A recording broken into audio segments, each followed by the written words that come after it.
mic isn't. Hey, everybody. Tonight we're debating Christianity versus secular humanism, and we are starting right now with Jared's opening statement. Thanks so much for being with us. Jared, the floor is all yours. Thanks a lot for having me, James. I appreciate it. Jake, nice to meet you, and looking forward to having a good and intelligent discussion here. I'm definitely defending the position of secular humanism as being better for society. I don't have a whole lot to say about that we can't just dive right into, but I don't want to make any rebuttals to something that you haven't said yet. I find that to be rude. Realistically, I just feel that secular humanism is a better tool for society based on the fact that not everyone is theistic. I personally think that any type of model that someone's using that could potentially condemn someone to suffering and torture for eternity is really not ideal. Beyond that, I do recognize that secular humanism has work to do. It's not a flawless and perfect tool, but at the same time, it is better than what we have in most situations. And with that, that's all I have for the intro. I'm looking forward to it. Thank you very much for that opening. Folks, if it's your first time here at Modern Day Debate, I'm your host, Dr. James Coons. I want to welcome you, as Modern Day Debate is a fully neutral channel hosting only debates. Whether you be Christian, atheist, Muslim, Satanist, you name it, we're glad you're here. Hit that subscribe button as we have many more debates coming up. With that, we're kicking it over to Jake. Thanks for being with us, Jake. Floor is all yours. No, thank you, James. The pleasure is all mine, and I do appreciate you having me back on your distinguished channel. I know that you're a doctor now, and it is my honor to be here, James. So I wanted to get into my opening statement. I did have a little bit prepared here. I was a little bit unsure about Jared's position because I haven't seen any of your debates before. I know that you are a Satanist, but the debate is about secular humanism. So I'm happy to get into Satanism and how that's going during the back and forth. I believe that you're a Levian Satanist. You can nod your head if that's true. We can cover that later, but technically, yes. And Mammon, I'm assuming, is not your last name, your real Correct. last name? Okay. So yeah, Mammon is a demon that appears in Christian and Jewish demonology. It's the complete antithesis to God. So he's a demon whose role is to make humans stay away from the religious path or the righteous path and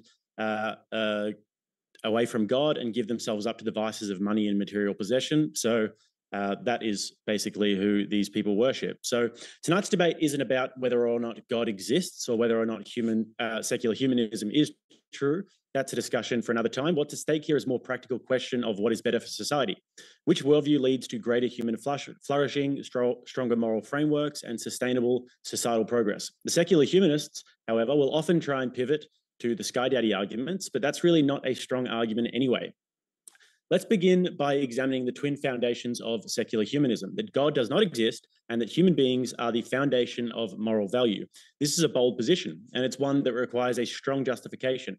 When somebody claims to be an atheist, they're not just saying, I don't believe in God. They're making an epistemic claim. They're making a claim about knowledge, truth, and the very nature of existence. Simply saying I'm not convinced by the evidence is insufficient. Atheism requires a deeper justification. It requires the individual to actively engage with the question of whether God's existence can be falsified. The burden of proof lies on them, not just the religious person.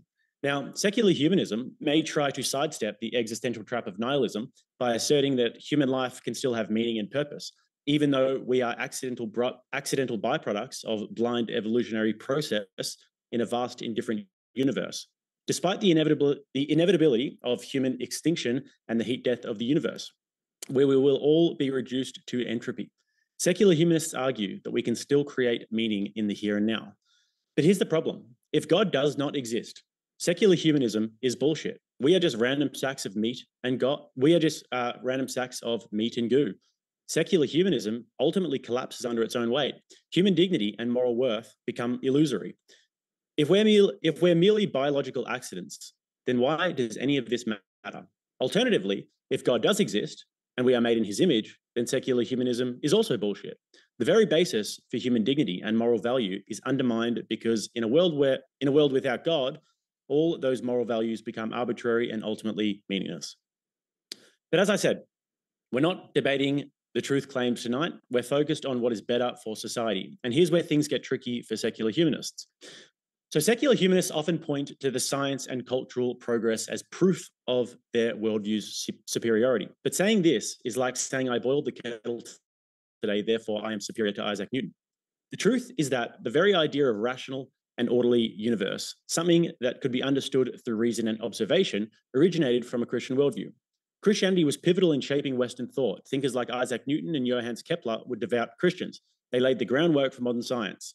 The idea that nature operates according to consistent, discoverable laws was born from the belief that the universe was created by a rational God.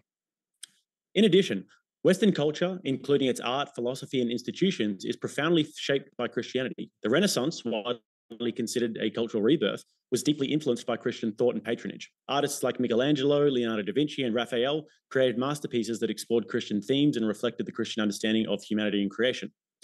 The Christian tradition also contributed significantly to the development of Western philosophy. Thinkers like Augustine, Thomas Aquinas, Dante, Descartes, Pascal, Kierkegaard, Chesterton, C.S. Lewis, shaping the intellectual foundations of the West. Who can secular humanism point to? Matt Dillahunty.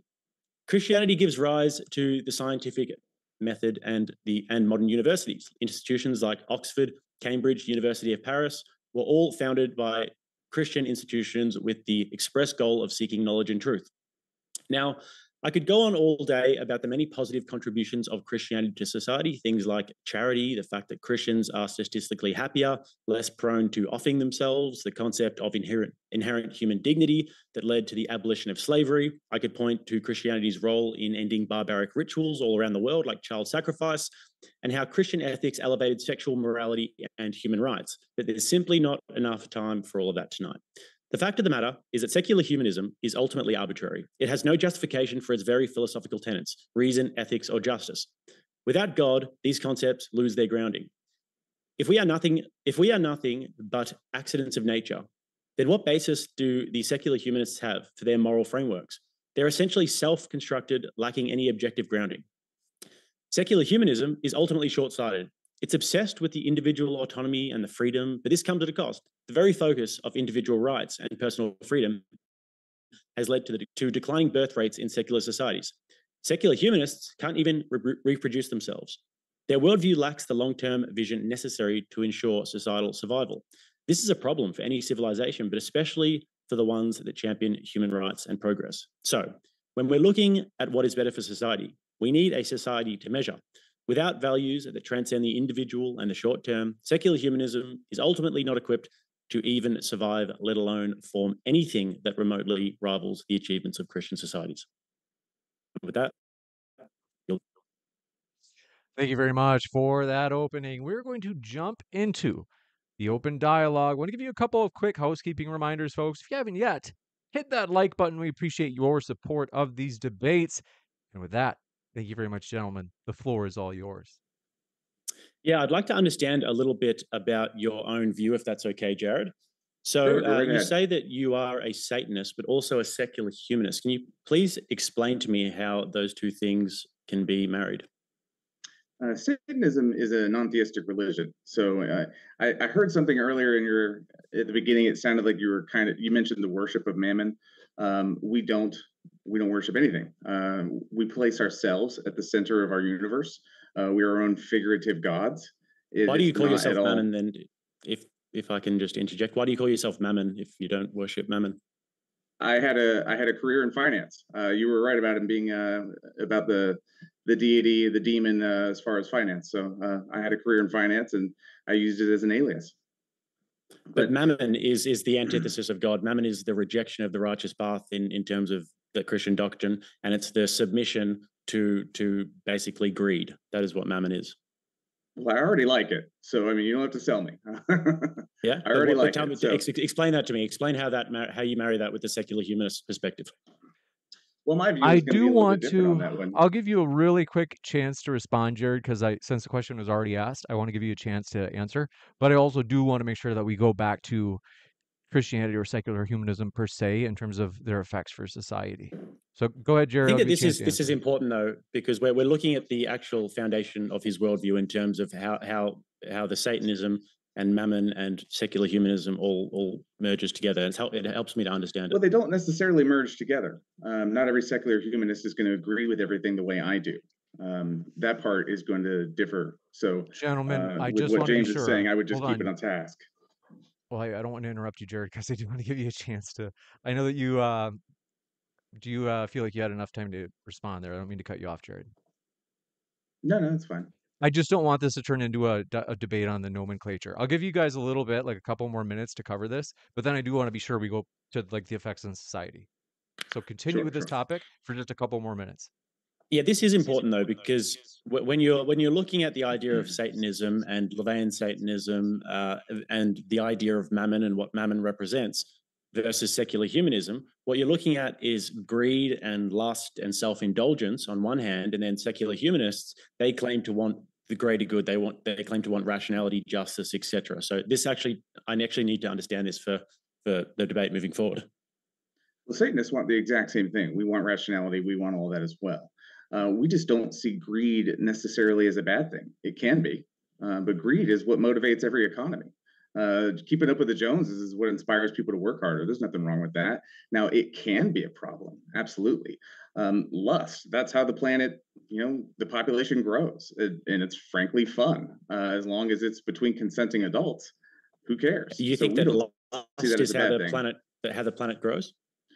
Well, through sex, lust leading to sexual intercourse, reproduction. Well, I mean, if you look at secular societies right now, the lust is at an all-time high. People are having more degenerate sex than ever, but the birth rate's at an all-time low. How does that work? Which secular societies are you referring to? I'm referring to the entire West, all of the Western societies that are below replacement rate. That are below. I'm sorry, I didn't hear that. Are below what? Replacement rate. So we need a replacement rate. Do you know that we're below replacement rate? I haven't done the research on that. I'll quickly explain it. So basically, if you want to replace your society, you need to have a birth rate of 2.1 per woman. All of the Western societies at the moment, if you look at United States, you look at United Kingdom, Australia, the Western European countries, etc., they're all below replacement rate. Some of them significantly below replacement rate. However, divorce rate is at an all-time high. Marriage, the institution of marriage is worse than it's ever been. People are having more promiscuous sex than they've ever had. More indulgence, more lust, more greed. So doesn't appear as though that lust is fueling human civilization. I'm sure the people that you just referred to would disagree. If they're having more positive experiences, what you just did there is basically assumed that it was all bad, and we don't know that. I just took your claim, because your claim was that lust fuels human civilization, and I told you that lust is at an all-time high today. People are more lustful than they've ever been. We're having more degenerate sex, more abortion, there's more STDs, there's more children outside of wedlock, and our replacement rate is lower than it has been, and it's declining. So that's that. I'm just refuting your claim. It doesn't mean it's not fueling it. Just because it's not being successful at replacing itself doesn't mean that's exactly what it would mean. That's exactly what that would mean. Okay. I'm going to disagree with you on that one, but it could still motivate people. Either way, it really doesn't matter. I don't see quite how that matters as far as the main topic. So the main topic is, it's actually fundamental to the main topic, because the main topic is what's better for human civilization, right? And your view as a Satanist and as a secular humanist is that that individual autonomy is the most important. But then with Satanism, it's about greed and it's about lust. And that's what the figure of mammon actually represents, is it represents greed, right? And then you said that lust is good because lust, it spurs on population growth and it helps population to thrive. And then that's obviously not true with the trends that we're seeing at the moment. So if we're talking about civilizational progress, we need to have a civilization. So one of the big problems that we've got at the moment is that these countries in the West are all below replacement rate. So what's your prescription, according to secular humanism or according to Satanism, about how we remedy that problem? Well, this doesn't even come up in Satanism, so I'm just going to leave that completely out. With secular humanism, my prescription is not necessarily that this is a problem at this point that needs to be fixed. I don't. There's people here. There's plenty of people on the planet. We have more people than we've ever had before. I don't think it's even a problem as of yet. But I want to jump back. I didn't say that lust does fuel. I said it can fuel. It's a small separation there. Lust can fuel. How can it fuel the repopulation? I mean, if it's leading towards sex, and even one person becomes pregnant, isn't that not in a sense. I've just laid out for you why that's not happening and why we live in a more lustful society. There's more pornography. There's more OnlyFans. There's more children outside of wedlock. There's more promiscuous sex. People are pair bonding far less, but our civilization is in decline. So please tell me. I just want to make sure I understand. It's not happening. It's not happening. What's not happening? Lust is no one's. You're saying it's not happening. I'm saying that it is. I'm quite certain that lust is happening. Kids. That's what I'm saying. Yeah. Lust is happening. There's a lot more lust in today's society. And it doesn't, because we are having a declining birth rate. So the evidence is not in your favor. Is the birth rate greater than 0? But you have to have a replacement birth rate of 2.1 to replace your population. Do you understand? Now we're on a different subject. I said that it's happening. The same subject. It's happening. No, you're talking about replacing the birth rate. I'm talking about just having a birth rate. It's two totally different things. To replace your population, you need to have a 2.1 birth rate per woman, right? We've had this throughout human civilization. I mean, there are examples of where it hasn't happened and it has gone pretty badly. But right now we are below the replacement rate. And if this continues, then our societies will eventually go extinct. That is the natural conclusion of it. So in order to replace your society, in order to have a society at all, you need to have a replacement birth rate. So you said that lust can help with this. Lust is obviously not helping with this because we live in a more lustful society and the birth rates are declining. So what is your prescription as a secular humanist or Satanist, whatever that sort of little strange bedfellows is that you've got going on over there, for how we can remedy this? Again, I'm saying that it can. You seem to be focusing in on that word. It can help. How? It doesn't necessarily how. Again, I mean, lust motivates people to have sex. Sex leads to having babies. Okay, so we're seeing more lust today, and we've got you seem to be more focused on the birth rate, and I'm not. Well, in order to have a civilization, you need to have babies and you need to have your population replaced. So that's why it's kind of important. Otherwise, we don't have a civilization to talk about. Lust contributes. Lust contributes. I feel like we're getting... I'm sorry, Lust does not contribute. Lust contributes to degeneracy. And like I said, it creates more abortions. It creates more sex outside of wedlock. It's worse for pair bonding. There's many studies that show that people who have more sexual partners will have less successful marriage. It breaks down the family institution. So what's actually your counter to that? Because you're just saying it helps because it helps. How does it help? I don't think it automatically does the things that you said. I think it's not mutually exclusive. I think it can do both. There's plenty of people who are happily married and lustful towards each other. That doesn't mean lust is bad. I mean, people having sex in marriage is different to like a widespread phenomenon of like lust and greed and degeneracy in society, right? Would you consider married couples that were lustful towards each other a form of lust, or are you excluding that? I just want to make sure I'm understanding. You can look at your wife's ass and want to just slap it, in a lustful way. There you go. Yeah. But lust is much bigger than that, right? Oh, it is. That's my point. It is much bigger than that. So I don't see how we can say that it is a blanket statement that it's not helping. That would imply that there's absolutely nothing. There's no lustful activity that leads to any type of reproduction. Now, it might not lead to enough, but that's different. Right. So, I mean, I kind of get what you're saying here. You're saying that if somebody in the sanctity of marriage, in the marital institution, they're lustful towards each other, they're going to put penis in vagina and they're going to make baby.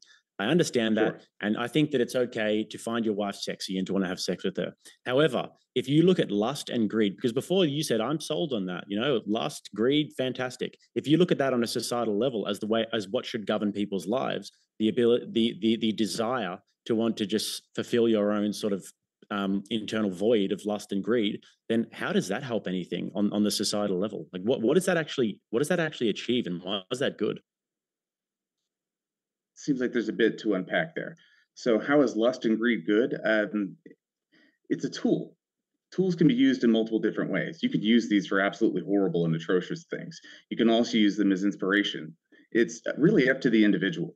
So if a person sees somebody down the road with a much better car and they're jealous and they want to pursue that, there's nothing wrong with that as long as they're not hurting anyone. And the same if someone wants to be lustful and go after one sexual partner or multiple or whatever. I mean, there's nothing wrong with that as long as everyone's consenting adults, of course, I should say. So right, okay. Look, So you would say you'd call yourself a secular humanist. Would you prescribe which manifesto would you prescribe yourself to? I actually don't. I don't necessarily prescribe myself. Secular humanism isn't what I would put at the top of my list as far as things that identify with me.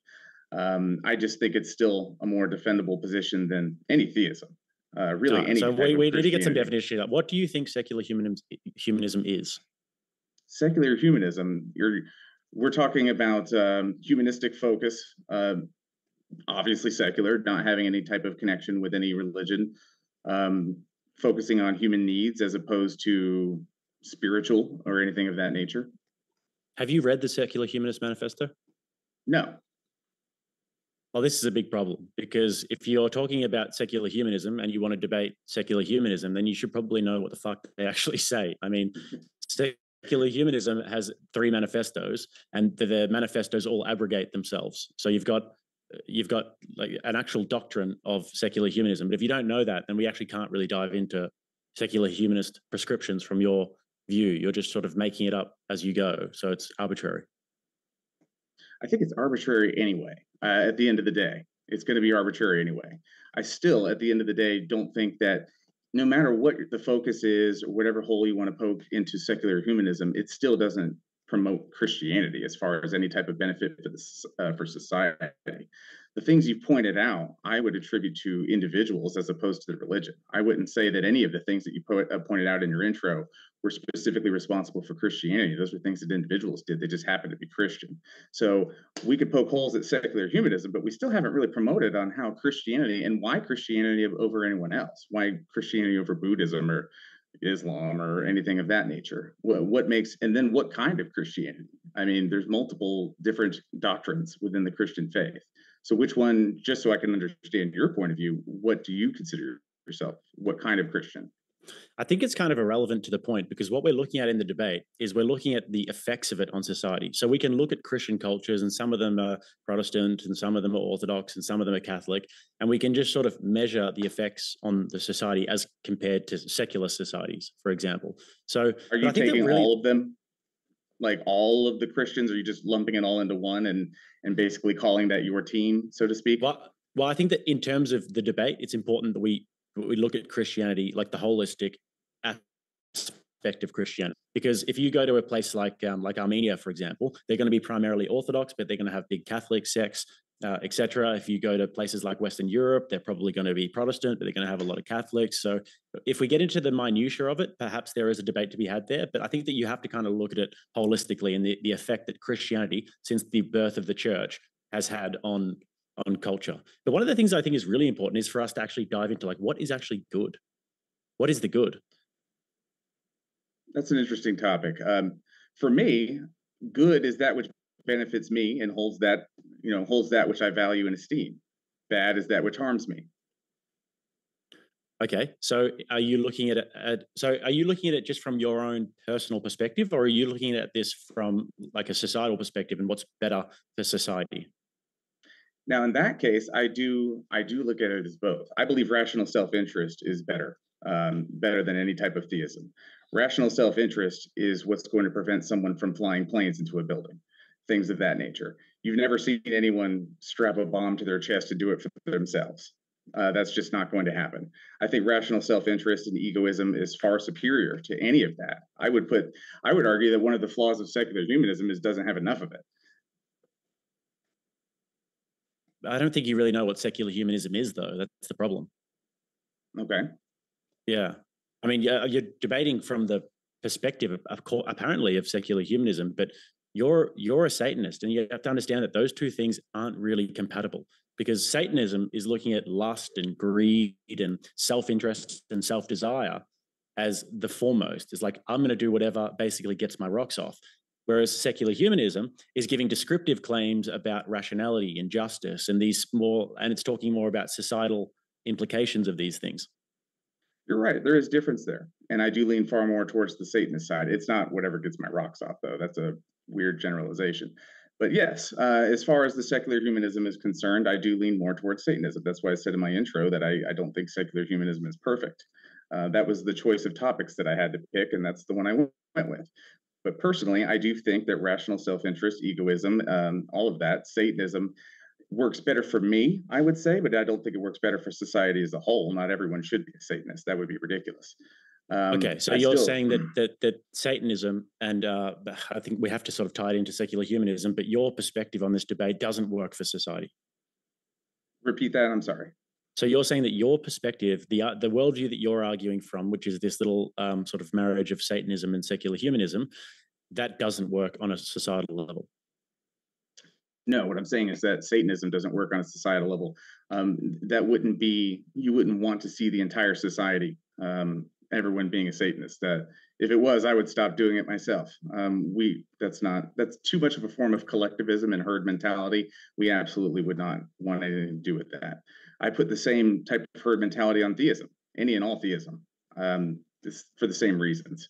I also don't put I don't have any type of cause greater than myself or the things that I care about. That's going to conflict with secular humanism a little bit. And that's what's going to make my position a little bit difficult. But as I said, I had a choice of subjects to pick from. So I'm doing the best I can with that. Okay. So you're saying that self-interest and egoism, etc., that is what works best for you and what makes you happy, but you wouldn't want everybody doing that. No, I said Satanism. I do think that rational self-interest and egoism would work better for everybody if everyone cared a little bit more about themselves. I do. That's different. That's not necessarily the same thing as Satanism. Those are two, while they have a lot of overlap, there are differences. I do think that rational self-interest and egoism would be a much better benefit for society than any of it. Right. So then what would be the problem with me and a bunch of Christians getting together and saying that we wanted to take power because it's what's in our self-interests. We have a majority. We're going to take power and there's nothing you can do about it. Well, I did say rational self-interest, and taking power, that just strikes me as not very rational. And then on top of that, I mean, why is it not rational? Because you're taking power from who and to do what? Like, what would be your end goal in this hypothetical? We're going to use the institutions of the government. We're going to use this democracy. We're going to take the power, and then we're going to influence culture to as much as we possibly can in a Christian direction. What would be the problem with that? It's already happening. That's been happening for thousands of years. So I'm not sure how are you going to make it worse. What would be the problem with that? Yeah, I'm actually okay with it up until the point when you start forcing your religion on someone else. The moment you start forcing others to do things, that's where I have a problem with it. Because now your self-interest has become a community interest. Right. Well, what things though? But that's my self-interest though. So that's what I want to do. So like, what's actually the problem? That's yours, but that's not mine. My freedom doesn't end where yours, starts, so to speak. You don't get to overlap on, impede on mine. But it's in my self-interest to make you guys live in a way that aligns with Christian ethics. So like, what's the problem with that? That's my self-interest. I would think that if a person really thought that, I'd think they were delusional. That's solipsism. That makes no sense. There's nothing rational about that. Well, maybe solipsism, it's not quite the right word, but it's still, what you're doing is you're forcing your will onto others. That's not rational. Yeah, but you're saying that egoism and self-interest is the best thing to do for yourself, right? So my self-interest is to have a society that is abiding by Christian ethics, right? So if we wanted that person is mentally unstable. Should be, yeah, but you have to give it justification. You can't just sort of say pejoratives. So, I mean, if we wanted to take power and say, you know what, we're going to influence the institutions of the government to try and have a Christian society, what would actually be the problem with that? Instead of just saying it's delusional, like what's the actual problem with that? The problem is not everyone's a Christian. I don't think you should be forcing anything on the people who don't accept that title. Okay, I wouldn't do that to you. I'm not going to make you like sort of believe. But I want a Christian society though that has Christian values and Christian ethics. What's the problem with that? The problem is if you're forcing that on other people. I wouldn't do that to you. I wouldn't do that to you with my own religion. I don't find that to be rational at all. I would never do that to you. I would want the freedom to have my own religion, and you can have yours. Right, but I think that's more rational. So you can still practice your religion, whatever, but we want to implement a society that follows by Christian ethics, and we want to put mass propaganda into the society about the nuclear family and about loving your neighbor and about nationalism, patriotism, and all of these sort of things. Is there actually a problem with that? Or because according to your worldview, it's pretty much just about your preferences, right? So you're saying that everybody can just do what they want. It's just all about our preferences, and you can have your preference, I'll have my preference. But like, this is my preference. So what's wrong with my preference? Preference is to force other people. No, I'm not forcing anybody to do anything. What am You I just said forcing you're them to going to do? take power and you're going to use that. Why would that be your preference over letting, a live and let live, so to speak? I mean, what I'm talking about is using the institutions of government to create a society where people, where we promote Christian ethics. Right. Why would you want to do that? Well, Why because I wouldn't think you it's want better to for let people? society. Yeah, that's still an opinion. That's still an opinion. Oh, And whose I opinion wouldn't did you force. expect me to give? Somebody else's? No, of course not. But the moment is the moment where it becomes a problem is when you start putting it into government. Yeah, but why is that a problem? That's a strange question. I don't even know how to respond to that. It should be obvious in the statement itself. Well, I think that you should probably give a justification for that, because if I wanted to promote a society where we had a healthy nuclear family, where people were sort of more communitarian, they went to church, there was a higher standard of moral decency, people weren't engaging in all sort of sexual degeneracy. I'm actually just curious as to why that's wrong. Well, I don't see anywhere where Christianity actually does that. I know that they claim it, but I mean, and I'm not trying to point out the obvious elephant in the room of Catholic priests and all that. I think that's a low blow. But realistically, there's nothing about Christianity that's making that happen now. We're not seeing that in any Christian society now. Nothing that you just described is happening anywhere. Well, that's interesting you should say that, because as the rate of Christianity, or people who subscribe to Christianity, people who go to the church, has gone down in the Western world, we've actually seen a massive rise of degeneracy, and we've seen the nuclear family fall apart. We've seen the birth rates decline. Degeneracy would just basically... Well, I mean, degeneracy, I think, would be best defined as any sort of cultural practices that degenerate from the good, or degenerate from what we would consider a healthy or normal society. That's going to beg the question, what's good? And if you're going by mine, then mine, it's fine. But yours is going to make you're riding the line. You're about to cross a line where you're going to have to make a statement. So you're going to have to make a hard line here. So what is the good? If it's degenerating from the good, what is the good? The good is what is morally righteous, all right. Which is what is morally right. We can't keep doing this infinite reversal. You're going to have to actually state what it is at some point. What is the morally righteous? Well, I think that the morally righteous can be best defined through Christian teachings. I disagree. I completely disagree. So there's okay. where the problem is. Well, what do you think it is then? What do I think what is? The good. What's the good? The good is that which benefits each individual, provided that everyone is a consenting adult. I don't think you're going to get a more fair statement than that. I'm free based on mine. What is the good in my case? So what if I decided to be? Okay, so there is no good then, is what you're saying. There's no absolutes. If you're talking about like absolutism, no, I don't think that there's anything that's intrinsically good or bad. I think those are terms that we apply to things. So then what's wrong with my definition then? Well, it's bad for me. Again, we're back on mine. We're back on my version. So what if it's bad for you? It's my preference. Well, so what if it's good for you? I mean, use that same logic in both directions. Yeah, but that's your logic, though. Your logic is that it's all arbitrary and everybody can just decide what their own good is. So then what the hell's wrong with my preference? The problem is yours is trying to impose on mine, and mine is not trying to impose on yours. So that's the problem. You asked what the problem is. That's the problem.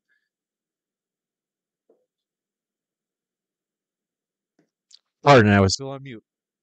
Just to be sure we don't go too far down this rabbit hole of more so moral, basically meta ethics.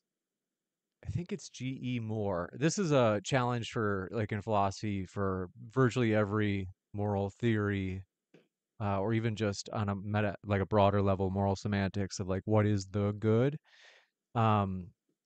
I don't want to get too far down this conversation before we go back to the effects on society of both Christianity and secular humanism. So where do you want to go, James? I want to have the conversation go toward the topic of what's best for society, Christianity or secular humanism. Okay. Well, I mean, what do you think are the societal problems then, Jared? What are the things that we need to contend with? Societal problems that we need to contend with. For starters, I think far too many people are overly sensitive, but that's a little bit off topic. Far too many people are butthurt over the slightest things anymore. Um, Keeping it close to what we're talking about, I would say that the societal problems are when we start imposing our will on others. I think that's really one of the bigger issues out there. What would you consider to be one of the societal problems? Well, I mean, I think that it's actually important to get into what you're saying. So you think that it's a big societal problem when people want to impose their worldview on others? From a government standpoint, yeah. And it's also, let's not make it just important to get into mine. We do need to get into yours. Fair's fair. Yeah, yeah, I'm happy to do that for sure. But what's actually like, what's wrong with that? I mean, if somebody But now we're going to go back holds to a the strong thing we just worldview, left. James just already corrected this direction. This is just going to go back into the definition of what's good and what's bad and how ours is different. I've yeah, already made I it know. pretty clear that the biggest difference between your view and mine is I won't impose mine on you. You are perfectly happy imposing it on me. So you're basically just saying that there is no correct worldview to have. Everybody can have their own worldview. It's all about your preferences. You decide what's How good. You would there be a decide what correct your preference worldview? is. Correct according to who? Well, is it wrong to kill somebody? I think so in most cases, yes, except for Okay. self-defense. Is that an objective claim? Is it objectively wrong to do that? I don't think it's objectively wrong to do that. I don't think that there's any type of intrinsic right or wrong. I think you're looking at absolutism here, and I don't think there's really any absolute right or wrong. The laws of nature don't work that way. Yeah, well, that's the problem with your worldview is that it actually falls apart straight away. Because if it's not objectively wrong to kill people, if there is no objective truth, then like, why is it wrong for me to kill somebody? The fact that you would have to ask that is alarming, because if the only reason why you're not killing people is based on the fact that you think that it's objectively wrong, then I don't want to have this debate any further. I want you to keep thinking it's objectively wrong, because wow, you're just a murderer on a leash at that point. I mean, I think it's wrong to kill because I don't think it's right to kill. I mean, that's a little bit circular Wow, in that its was logic, but profound. I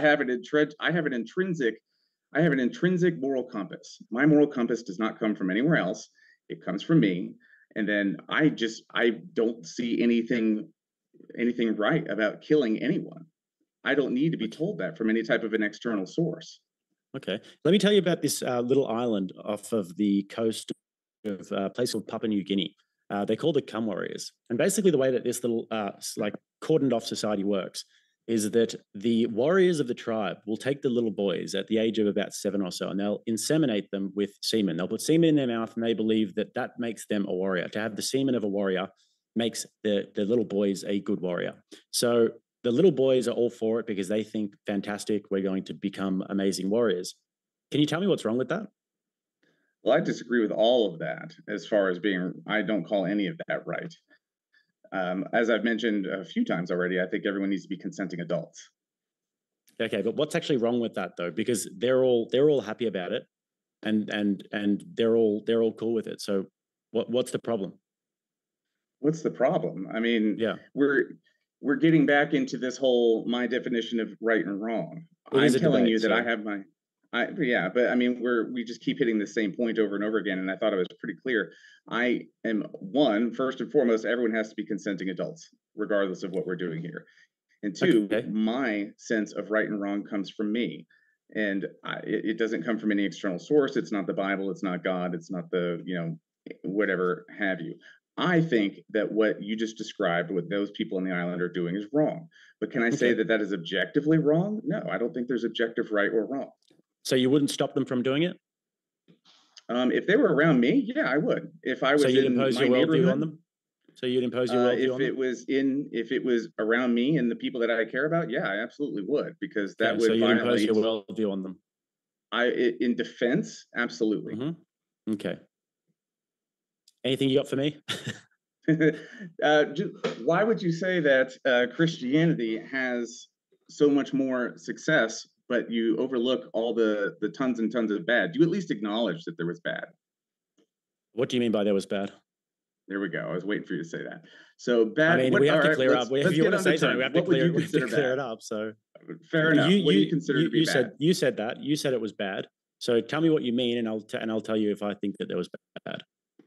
I'm talking about any type of person any type of war, any type of act, any type of murder in the name of God.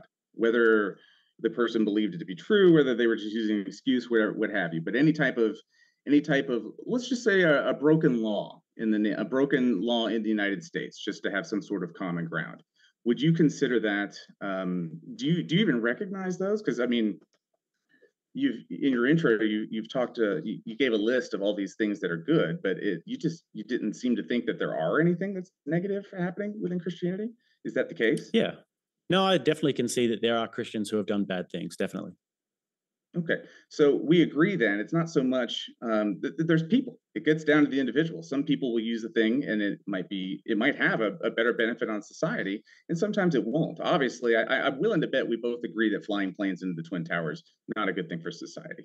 I think we would agree with something like that. But I still don't say that. You know, even though the majority of Muslims didn't do that, I still wouldn't put that as any type of pedestal. I wouldn't put that as any type of benefit on society.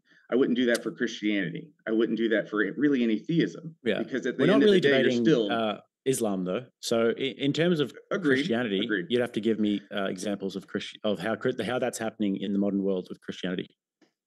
Well, I didn't want to go into specifics, so I don't want to lose topic. But for example, if Christians are against abortion, so they start using their will to end abortion, I don't think that would be better for society. If Christians, you talk about the unit of marriage, how would you define marriage? Or a positive, a healthy, non-degenerate marriage? Yeah, I would say marriage is an institution that is ordained by God and facilitated by the church, where it's a union between man and woman. There you go. So, what are your thoughts? I don't want to get down the rabbit hole either, but would you consider a marriage between the same the same sex, to be degenerative? I just wouldn't acknowledge that that's a marriage at all. Okay, so in that case, you're more than happy to impose your will onto all of that. I mean, I would reject it outright that that's a marriage at all. But like, what do you think marriage is? Marriage, I think it's really a union between two adults at its most basic. So can me and my buddy get married? Theoretically, yeah, you could. There's nothing stopping you from it now. Can I get married with a broomstick? No, that's Why not? not a consenting adult. But marriage is just completely arbitrary then. For the most part, yeah. For the most part, yeah, it is. See, I have a definition of marriage. I think that if you're like, a civil union is a different thing from a marriage, but a marriage is a church institution, and it has like definitions. It actually means something. I don't recognize the church the same way you don't recognize same-sex marriage. Yeah, I mean, but your point about abortion though. So why would it be wrong for me to stop babies getting murdered? That seems to me a hard case. That presupposes that that's what's happening. That's a presupposition. You're presupposing that abortion is straight all the time, 100% babies getting murdered. Also, when should a abortion not happen? Personally, I don't think it should happen before. I would not have one at the third trimester. Personally, you wouldn't have one. But what my neighbor does is none of my business. Okay, well, when do you think human life begins?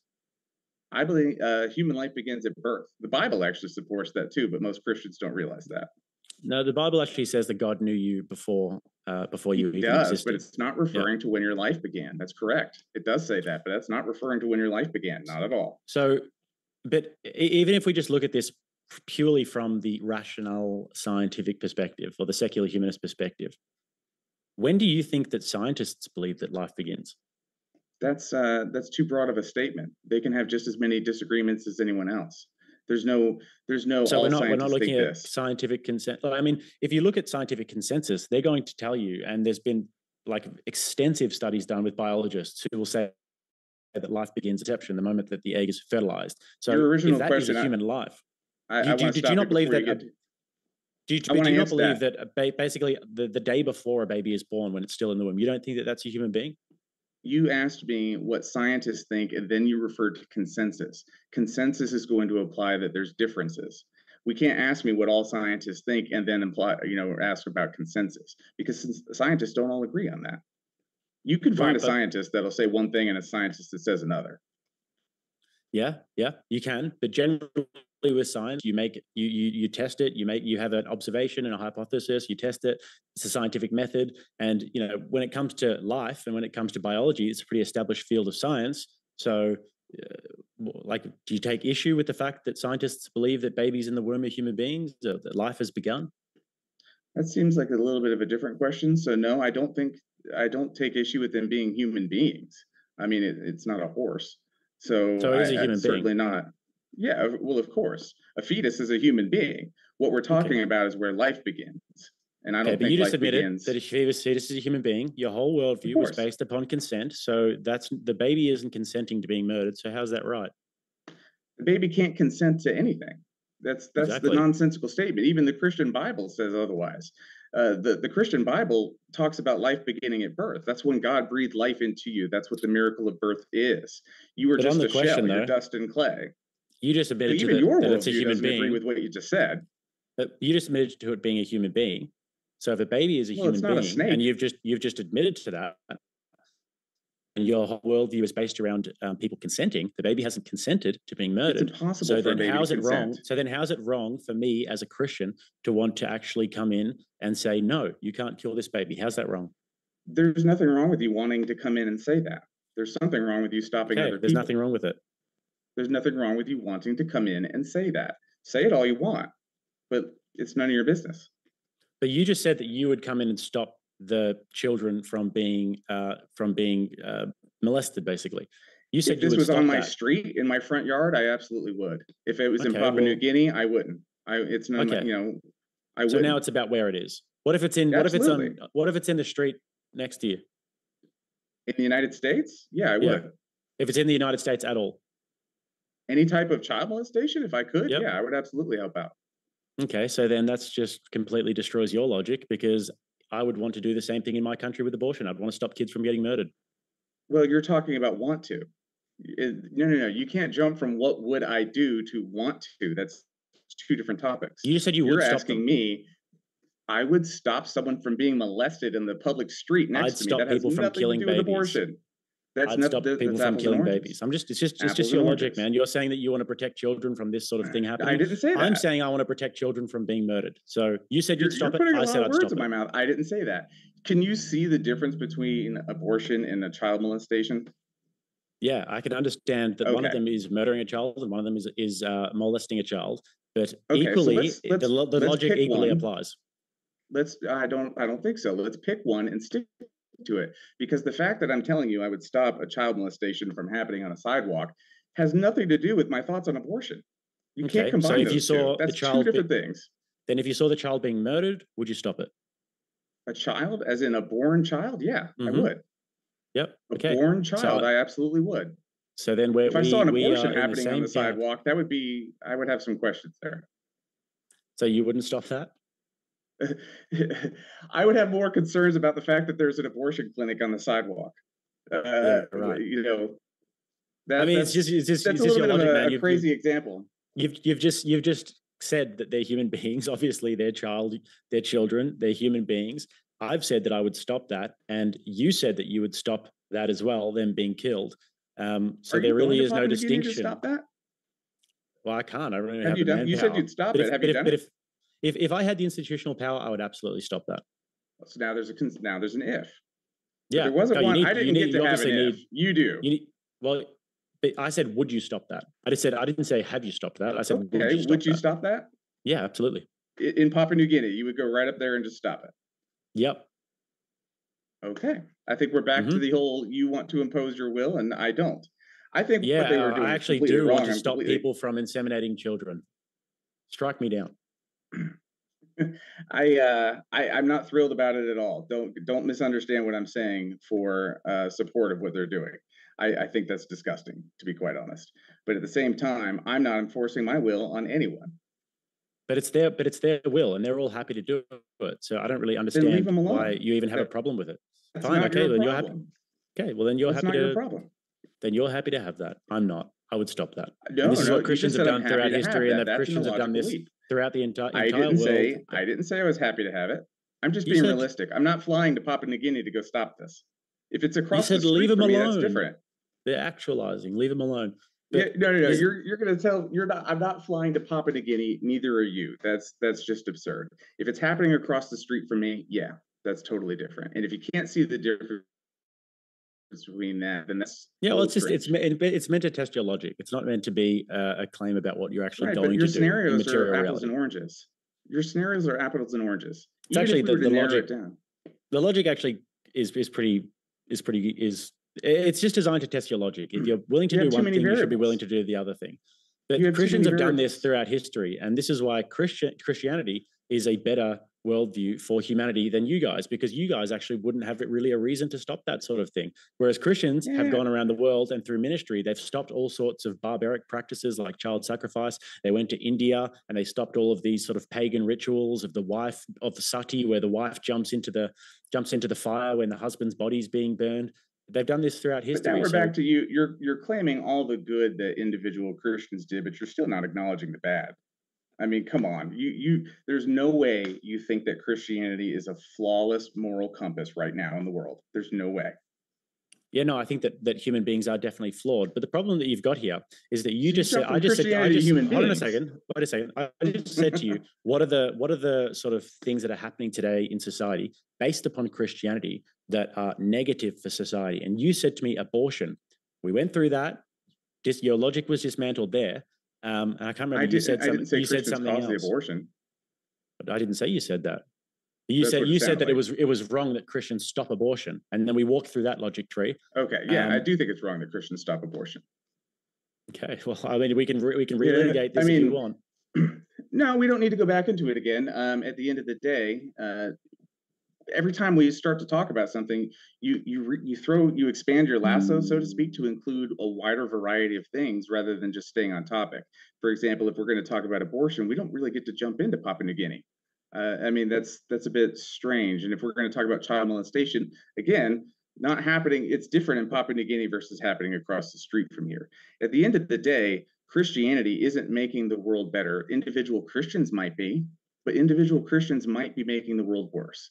And at the end of the day, whenever you're going to enforce your will, I mean, if you're going to force your will on others, I don't think that's superior, especially when you have the threat of hell looming over everything. Yeah, what's wrong with that? Again, now we're going to jump back into what's wrong, and we're going to get into our differences about our views of what's wrong. That would be what a debate is. So what's wrong with that? Right, but at the same time, what's wrong with the threat of hell? I mean, you don't think there's anything wrong with that? Telling children that? I mean, come on. I think that's child abuse. Okay, I'll answer. I think it's child abuse. How so? To scare children into certain behavior with threats of eternal damnation. Yeah, I think that's I mean, you're doing everything at that point, but physical violence. I think that's absolutely child abuse. But Papua New Guinea's fine. But no, seriously. I didn't say Papua New Guinea's fine. I never said Papua New Guinea's fine. Okay. I don't know why you think that. I never said that. Sure. Okay, so it's child abuse. But we're talking about what is better for society here. So if people think that even if God is not real, right? Even if Christianity is completely false, but if people think that if you live a good, moral, righteous life and you love your neighbor and basically you follow the ethical principles of Christianity, then you will have eternal life in heaven with God. But they believe that if you sin and if you're a bad person and if you're not righteous, then you will be damned to some sort of eternal hell. What would be the problem with that in terms of the health of the society? Don't you think that if people believe that if they're sinning and if they're being constantly watched and if they have this fear of the ultimate love and the ultimate good, then that would actually cause them to act better in the world? I think that's incredibly pessimistic. Do you need that to behave? I don't. I mean, honestly, I do. Many people do better without any type of negative. I don't even want to call it negative reinforcement, but I guess it kind of is. But I mean, that's just an incredibly pessimistic worldview. Why would you need that threat to do what you think is right? Or do you have no concept of right and it's been given to you? But yeah, that actually just doesn't answer the question. What's actually wrong with that? That's what I'm saying. What's wrong with me believe? But what's wrong with being pessimistic? And why is it pessimistic? I suppose there's nothing wrong with you doing that as long as you keep it to yourself. That's fine with me. I don't think that society is better that way. If I believe that when I die, if I live a good and righteous life, if I believe that when I die, I'm going to be judged, right? And God is going to look at me and he's going to say, you have lived either a good life and a righteous life, or you've lived a bad life. And if I believe that that is my ultimate destiny, that I will have that judgment and that God will either accept me into heaven or send me to hell based on whether I lived a righteous life or not. Wouldn't that make me really, really want to live a righteous life and to do the right thing and to do the right thing by other people and to do the right thing by myself? You would Isn't that a hope. powerful concept? You would hope. I would hope. Seems Honestly, optimistic to me. I would hope that that's the case, but the amount of people in prison who are Christians would suggest otherwise. The amount of serial killers, the amount of people who've drowned their kids just because of voices that they hear in their head. I mean, it's not a flawless system. What Now, part of Christianity makes people want to drown their kids? It's not necessarily Christianity that's doing it. It's the belief that it's Christianity, and it's a little bit different. What part of Christianity, though? If you looked at the body of Christianity, which part of it says drown your kids? Well, now you're going to get into semantics. I just said it's not necessarily Christianity. It's the belief. So it's delusional, mentally ill people? Sure. Yeah, okay. So it's not Christianity, it's delusional, mentally ill people. And we've got them in all walks of life. And I would admit that there are people who call themselves Christians who do Look at the story of Isaac and Abraham. Look at the story of Isaac and Abraham. It's reinforced. All that stuff, it's not an illogical leap for these people. And you don't have anything in the Christian Bible that's going to determine that one person is delusional and another isn't. What do you mean? Because you just recognize that in the case of drowning someone, we both recognize that that is delusion. But there's nothing in the Bible that would say that it is or isn't delusion. There's nothing in there. Somebody There's no thinks guiding light. that they're drowning their child, if somebody thinks that drowning their child is somehow the right thing to do, I don't see any part of Christianity that actually supports that. Isaac and Abraham. What if they thought they were being tested and that an angel was going to come? That would be a delusion. That'll be a mental delusion. I think all of that story, all of the Old Testament is. I wouldn't force that on anyone. But Christianity, like Christians follow the New Testament. That's the new covenant for Christianity. So that is. And Jesus said he came to uphold every single word of the Old Testament. Jesus said, not one jot, not one tittle. He came not to change a single bit. He who ever changes the law also will have his name changed out of the book of life. Jesus absolutely supports, and not only did Jesus support the Old Testament, he actually raised the bar. He made it quite difficult. Judaism is all about the actions. Jesus changed Judaism to focus on your thoughts. Judaism talks about don't kill, don't get angry, don't kill, don't steal. Jesus said, don't even think about it. That's what we get the cutting out your right eye and things like that. Jesus raised the bar. He not only supported everything in the Old Testament, he raised it to the 10th degree. So it's not a fair assessment to sit here and say, well, that's just the Old Testament, because Jesus would go, heck yeah, it is. Kick it up a notch. So there's nothing in your worldview that's going to point out that the lady who thinks she's drowning someone, she might really think she's being tested. And there's nothing in your book. There's nothing in your book. And trust me, I've read it. There's nothing in your book that's going to say yay or nay on that one. She's fully expecting that it's going to be stopped. That's not a better benefit for society. So you think that the life of the life of Jesus and Christian ethics will support drowning your children? I didn't say that. I said people will think that. So you said that there's nothing within Christianity that would tell you to not drown your children. Like you shouldn't love your children. You should drown them. And there's no prescriptive. There's no prescriptive. The Bible doesn't say to do it or not to do it. That's my point. It doesn't say to do it or not to do it. It's not even addressed. We could fill a laundry list of the things that the Bible doesn't mention. So that's a great point. How is it that you're going to take something that's not addressed in the Bible and yet pair it to Christianity? For example, drowning someone. It's not mentioned in the Bible. There's nowhere in there that says that you shouldn't drown or you should drown your kid in a car. How do you draw that kind of conclusion when it's not mentioned in the Bible? I mean, I think that loving your neighbor would be one place that you could start. Okay. And so the person then we're going to agree that person's just deranged, that's drowning their kid. Yeah, they're a deranged human being, and it's got nothing to do with the actual teaching of Christianity. I agree, but it doesn't stop them from thinking that. Now, if that person, by your logic, wants to go spread that, how would you combat that? If let's say there's another Christian who is arguing that Christianity, their version of Christianity, is more accurate and better. I'd say you could start by just saying that thou shalt not murder. Okay. What if they think they have what if they hearken to all of the amount of times that God has instructed people in the Bible to kill? Well, they're not God. Okay. Thou shalt Okay, not murder that's is fine. pretty explicit. You shouldn't murder people. Yeah, for me it is, but we're all still taking. Do you think that includes self-defense? Murder is not self-defense. The That's Bible doesn't different. say that. That's not in the Bible, though. Where The did you Bible get that says definition? you shall not murder. Murder means the Right. unjustified taking of a life. Self-defense is not the So unjustified the taking of a life. unjustified taking of a life. Yeah. Okay. All right.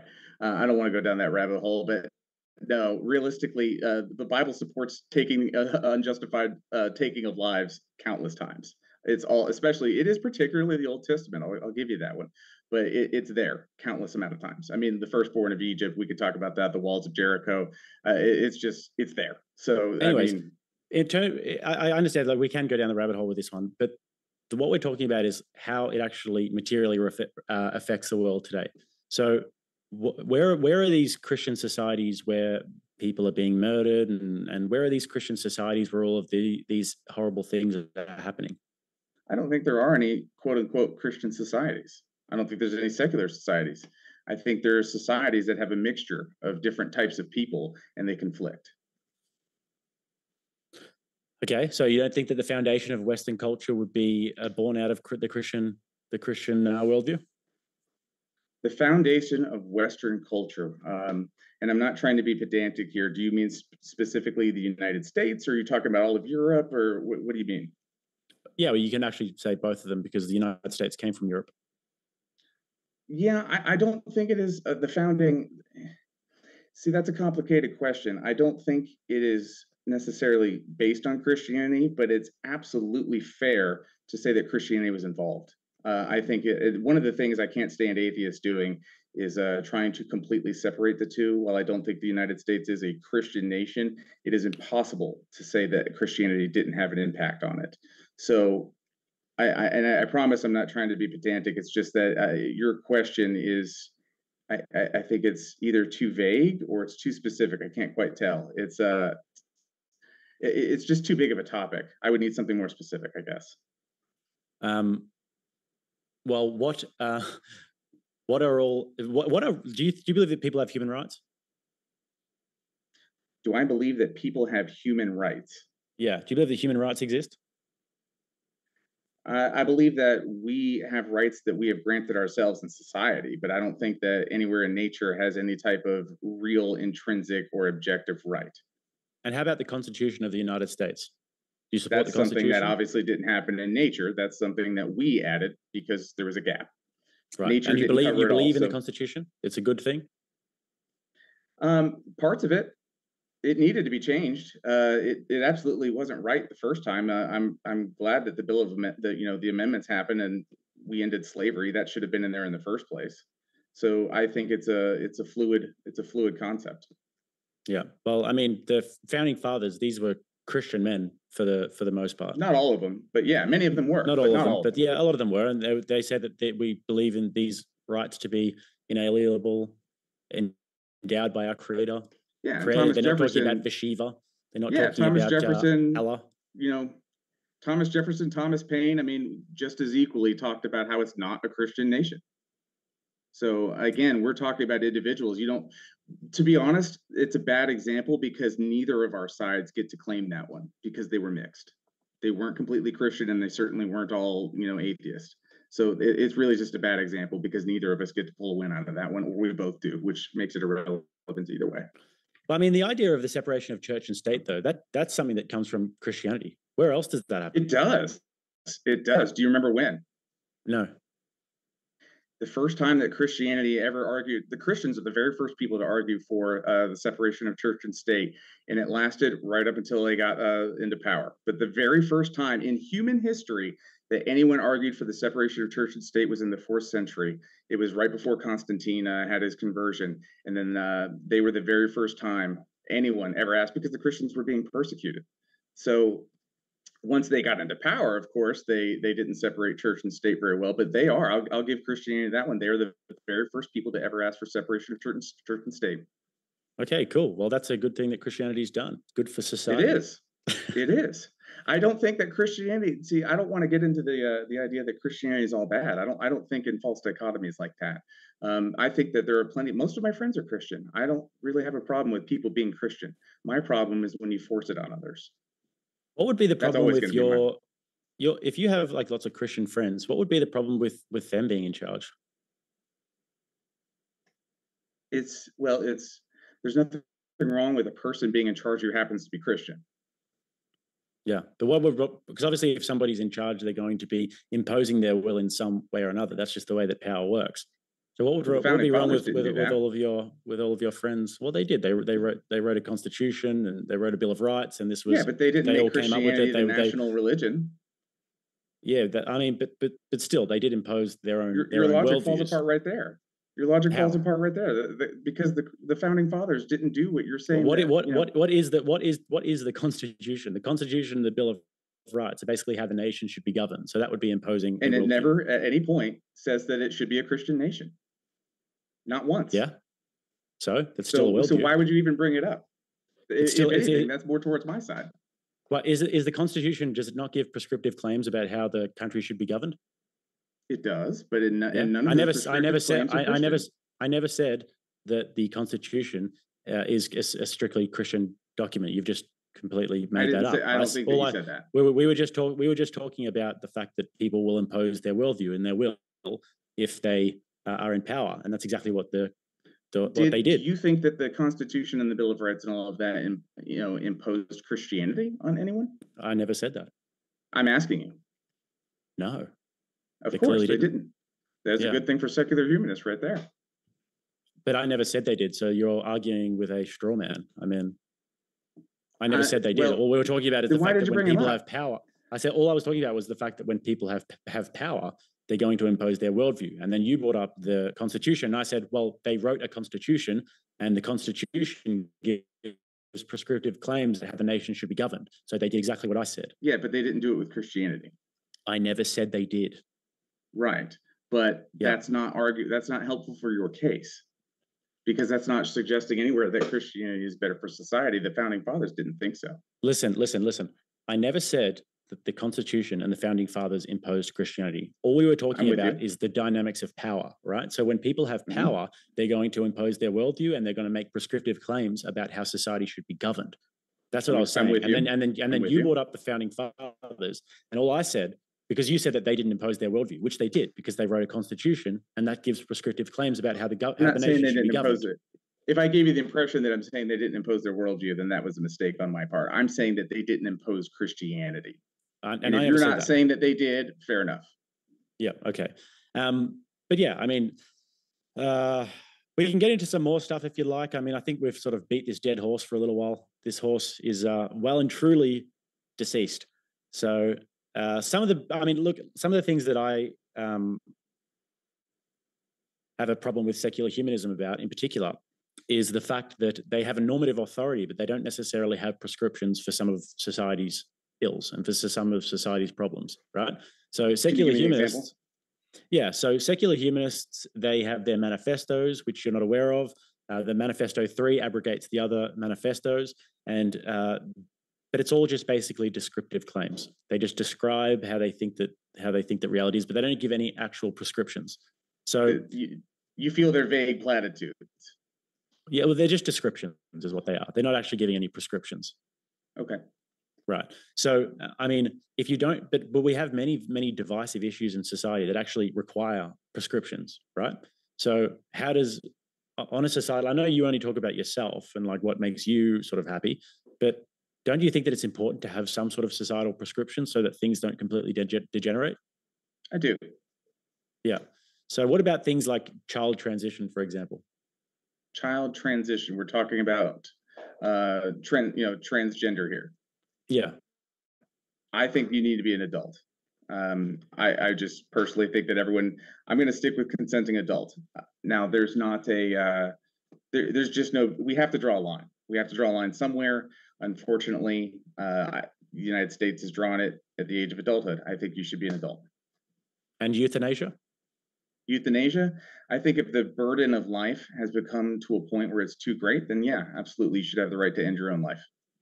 Right. What about promotion of LGBTQ lifestyles? Define promotion how? Well, I mean, we see a lot of widespread promotion these days in terms of advertising and propaganda, and we see it in the schools and people teaching children about these sorts of things. And I don't want to see basically propaganda in the plastered everywhere. schools, in public schools. I don't want to see propaganda of any kind What about like for widespread anybody. propaganda amongst adults? For example, like Joe Biden having like trannies in the White House and all of these sorts of things, and all of these big massive corporations that want to have all of these gays in their advertisements, etc. Do you think that that's something that is healthy for society? I don't think it's not necessarily healthy nor unhealthy. I think it's a waste of time. In many of the cases, these people want to be heard, they want to be represented, and they want to be represented, and that is fine. As far as propaganda, though, I'm not a fan of propaganda of any kind. Right. So, but like, if we're looking at what is best for society, though, what is best for society? LGBTQ lifestyle or heterosexual lifestyle? I think that's a false dichotomy. I don't think it's at all one or the other. Let me take it to the maxim then. If everybody was gay, would it be better than if everybody was straight? That's the logical fallacy argumentum ad absurdum. I mean, it's just if everybody was gay. It's what it is just what a hypothetical we could jump on. I'm not going to say that it's wrong to promote LGBTQ and all of that. I don't think propaganda is acceptable in any form. I don't think we should see that in public schools of any kind, of straight marriages, hetero, homo, whatever you want to call it. I don't care. That should all be separated. I think I'd like you to answer my hypothetical. Okay. What would be better if everybody was gay or if everybody was straight? I honestly don't think one is better than the other. It just doesn't matter to me. I'm not going to populate the earth. If everybody was gay except for me or even me, it wouldn't matter. It's too much of a nonsensical question. So you don't think that it would matter if we waved a magic wand, clicked our fingers, and everybody turned gay? You think it just wouldn't matter? No, I mean, human civilization would end. But what do you want me to do? This is a weird hypothetical where we waved a magic wand and made everybody gay. What am I supposed to do about that? So human civilization would end, but that's not necessarily worse for society. That's neutral. No, human civilization would end based on your magic wand. Yeah, and if that did happen, you made that happen with your hypothetical magic wand, not me. But you're saying that it wouldn't matter if human civilization ended. That would be neutral. It wouldn't be good or bad. It would just be an event that happened because you waved a magic wand and now we're all gay and now we're all going to die. There's nothing we can do about that. Right, but you went to the absurd. You went to the extreme with it. You even said I'm just testing your logic, man. I'm just testing your logic, and you're saying that it's not going to work on the max. It's not going to work on the max. You went to the max. It's not going to work. Yeah, but that's what a hypothetical is designed to do. It's designed to test your logic. And what your logic is essentially it wouldn't matter if everybody was gay, and it wouldn't matter if human civilization went extinct, because it's just a thing that happened. It's just an event. It doesn't matter. Why does it matter to you? Because I would like human civilization to propagate and to continue. Why? And I'd like my children and grandchildren to be able to live in a healthy world. Go. It's something for you. It matters to you. There's a direct impact on you. There's something you care about. I didn't get that opportunity. I don't know if you heard me, but I said that for my children and grandchildren. So those are other people. That's what I'm saying. That's the point. That's why it matters. That's the answer to my question. I didn't get that courtesy in your hypothetical. And your children and grandchildren, actually, for that matter. I'd like your children and grandchildren to have to be able to live in a healthy society. I appreciate that. I sincerely appreciate that. I just did not get that courtesy in your hypothetical wand waving. Reframe it for me so I can give you that courtesy. Say again, I'm sorry, I didn't hear you. Reframe the hypothetical so I can give you that courtesy. Your hypothetical was, you were asking me if we could wave a magic wand and make everybody gay. Is that better for, or is it, I'm sorry, you asked if it's better for everyone to be straight or everyone to be gay. And we were talking about if it was, and we specifically locked in on the part of us, if everyone was gay. And I said, it doesn't matter because we're going to die at that point. In your hypothetical, there's nothing I can do about that. I don't get to use your magic wand to put everything back. Yeah. And I don't think that being completely straight or completely gay is the right answer in any direction. I don't believe that it should be one or the other. And I consider it a false dichotomy to say that it has to be one. Well, this is where I think that your view on this just completely falls apart, because what you're essentially saying is that, like, I don't really care. It's like, who cares if everybody just sort of dies and if we just vanish and go extinct, because it doesn't really affect me. I'm going to be dead at that stage. And if we're talking about what's better for society, which is the debate prompt, I'm saying that if people have children, if everybody was straight, it would obviously be better, because it would You mean that society would understand. be more likely to repopulate. You understand. I said that in the context of your hypothetical, correct? Yeah. You don't get to apply it to everything else. I was within the confines of your hypothetical. Yeah. And you said that you didn't really care whether society went extinct. In your hypothetical, where a magic wand made everybody gay, that's correct. I don't. In real life, Okay. now, as we're sitting here, I do. Okay, but the hypothetical is designed to take your logic to its conclusion, and your logical It's conclusion designed to do is that, that but it didn't. self autonomy and, like, I why apologize why that I do, didn't yeah. fit in your pigeonhole. No, you I'm actually fit sorry I didn't. perfectly. You're actually snuggled in there very nicely right now. Then steel man my position. What do I think on the matter? You think that ultimately it doesn't matter whether or not human civilization goes extinct within the parameters of my hypothetical, because it's basically a non-issue whether or not everybody is gay or everybody is straight. Because if everybody is dead from this and everybody goes out of extinct, then we'll be dead, and it's just a thing that happened. That's correct within the hypothetical. Now, in outside of the hypothetical, in the real world, do you know what my position is? I would say that your position outside of the hypothetical is that autonomy and self actualization, or the ability to be able to do whatever makes you happy, is the most important thing. Yes, but I was talking about as far as society being gay or straight. But yes, you're right about that. But I meant removing the magic wand. We're now in society that it currently is. There's gay people, there's The straight reason I people. didn't include that, though, is because I don't think that you care about that. I don't think that that's something that it doesn't fall within your worldview to care about anybody but yourself.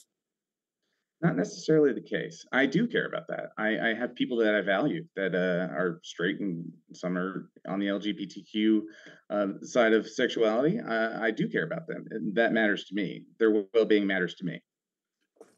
I don't do it Okay. for everyone, but yeah, So I you're saying that absolutely do sometimes care. you act in a way that benefits those people, and that you would like those people to thrive and be happy and to be able to have children and them have children, and everybody to be able to propagate Not for necessarily have generations to children, come. but to if they want to have children, then sure. But yeah, you and I are actually surprisingly close on this one. I don't know if you see that, but outside the hypothetical, you and I are surprisingly close on this one. Inside the hypothetical, no, that was just weird. Well, no, But there's a yeah, I reason for want the the same thing. hypothetical, though, because what we're talking about here, when I was talking about LGBTQ lifestyles, I'm talking about prescriptions for societal ills and for societal problems. What I see Yes, is the but you did it with promotion a of the broad LG, sweeping stroke, but that's literally designed a to magic basically just, wand.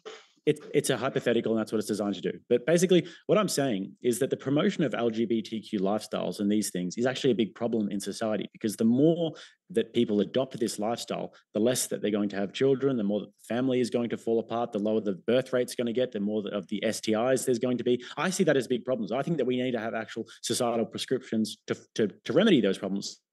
However, what you said was that that's not a big problem, because even if it's taken to its maximum, it doesn't even really matter. That's the problem. You mixed two things there, but we'll cover that in a minute. You seem to have called it a problem. LGBTQ. I'm a little parched right now, but LGBTQ. You're Yeah. calling that a problem in society. When you say Yeah. problem, I want to make sure I'm understanding correctly. Are you talking about the propaganda or just the fact that they exist? No, I'm talking about the actual lifestyle itself, and the You think lifestyle, and that's something? You basically, also said that they're adopted. That's an adopted lifestyle. Is that to say? I want to make sure I'm understanding your position correctly. You think it's a choice? yes, definitely. It's definitely a choice how you live your life, for sure. It's a choice how you live your life. Is it a choice what gender you're sexually attracted to? Yes. So you could choose right now to be attracted to men. No, That's an because option you have. no. The natural state of people is to be attracted to the opposite gender. Okay. I just asked you if you think that it's a choice. You said yes. And I said, so technically, right now, you could be attracted to men. You could choose that. And now you're saying no. So which is it? Yeah, hypothetically, you could. Yeah. No, I'm not saying hypothetically at all. You said that your choice, your sexual orientation, who you're attracted to. I want to make sure I'm understanding it. You're saying it's a choice who you're attracted to, what gender. Is that correct? Look, if you look at it just from the way that LGBTQ has been propagated in our society, we're seeing a massive rise in young people who are identifying as LGBTQ on that spectrum somewhere. So I agree. in terms of choice, I can understand why, from the perspective that people are like here's the thing that I don't really understand. When a child is a baby, their brains are so plastic that we don't know what kind of information they're receiving. So for somebody to be homosexual when they're like really young, I can understand why you can think it wouldn't be a choice and your brain has been wired a certain way. However, I don't think that that's the natural state. And I think that what we're seeing at the moment is that much more young people are identifying with these lifestyles. And I think that it's largely due to the propagation of the lifestyle and due to So they're being mass swayed propaganda. into homosexuality. I think that there is, and it's like trendy a lot of the time. So it's something that you can do just for fun, like collecting cards. Well, I think that if you look at societal trends, then yeah, there are people who are doing it because they So think it's trendy to trends be can make you gay, LGBTQ. Yeah, and you will truly be attracted to the same sex because you were persuaded into it. sure. Okay. So I completely disagree with that. I don't see how there's any reason to. Could I theoretically, by your own logic, persuade you to be gay? No. Why not? Because I'm a straight man. Okay, but if But I'm a saying straight man, impressionable young children, so it has to happen to it's you. much different. Well, So it can't happen to adults. it definitely is. It can happen to adults, but it definitely is happening more in youth. You're an adult. Can I persuade you? No, you can't persuade me. You're a Why good-looking not? guy, but Your logic's falling apart. Where do we draw the line? Where's your line? What if I can't persuade you and you're an adult? Why are these other adults being persuaded? What's the variable that I'm missing? Well, I mean, hypothetically, it would be logically possible for anybody to be persuaded, right? That would Yeah, be I logically disagree. possible. But I'm telling you that that I would never be persuaded personally. I disagree. I don't think anyone can be persuaded. I think that your attraction is what your attraction is. It's not something you choose. No, at no point did I choose to be the straight man that I am. I'm not. I didn't choose it. I didn't pick it.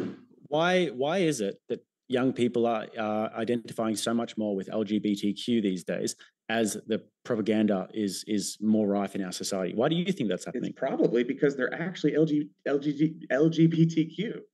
They're Yeah, not. but They're not just like, hey, this is a cool trend. I want to hang out. Like, let's get matching tattoos. No, it's not something that I think that they're actually gay.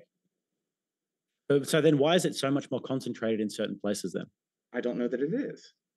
It is. If you go to places like LA and these more liberal places, if you look at the children of celebrities, most likely for example, happen in more liberal places. These children of celebrities, a lot of them are coming out and they're transgender, etc. Oh, yeah, and these are the Brad places Pitt where and Angelina Jolie. Yeah. Yeah, but the problem is that these are the places, and like, look, I don't have an exact answer for what exactly homosexuality is, how one becomes homosexuality. I do think that there's a lot of influences that happen, especially with young people, that can cause them to go down these lifestyles, especially if they see their parents like this, and if their parents are giving them these sorts of messages. Their parents are gay. Why are they here? I understand the logic tree that you're going down, and like, it does make sense, but the problem is that we are seeing a lot of this concentrated in these more liberal places and with these sort of like celebrity parents who want to have these transgender children, etc. I do agree. I think that it's agree. as much as you don't like my logic there.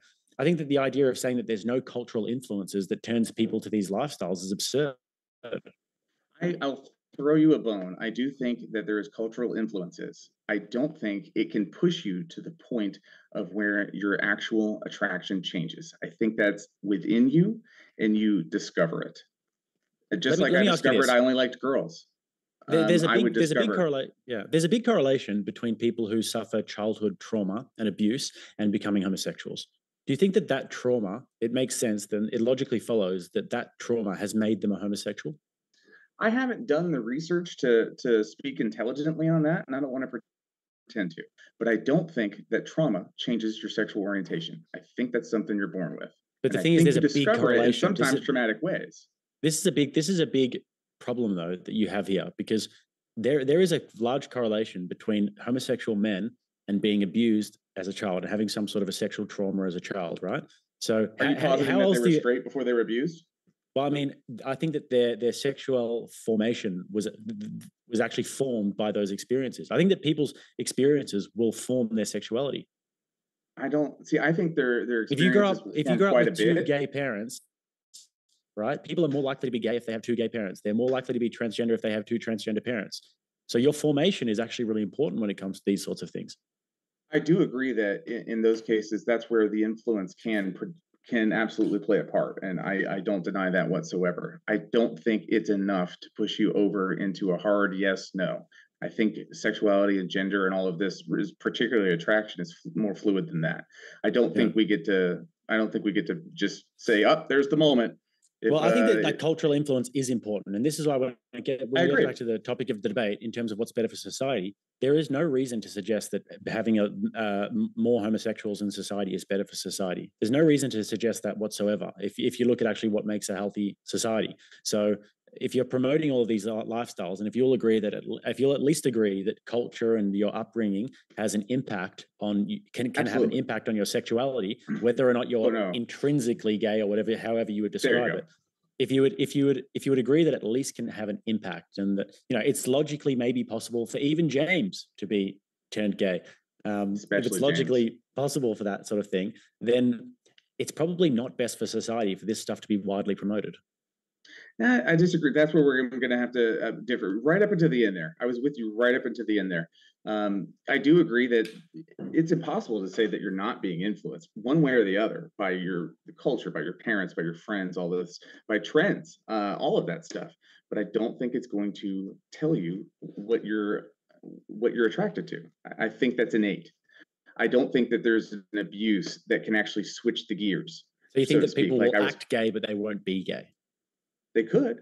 Maybe they're bisexual. Maybe it's not one or the other.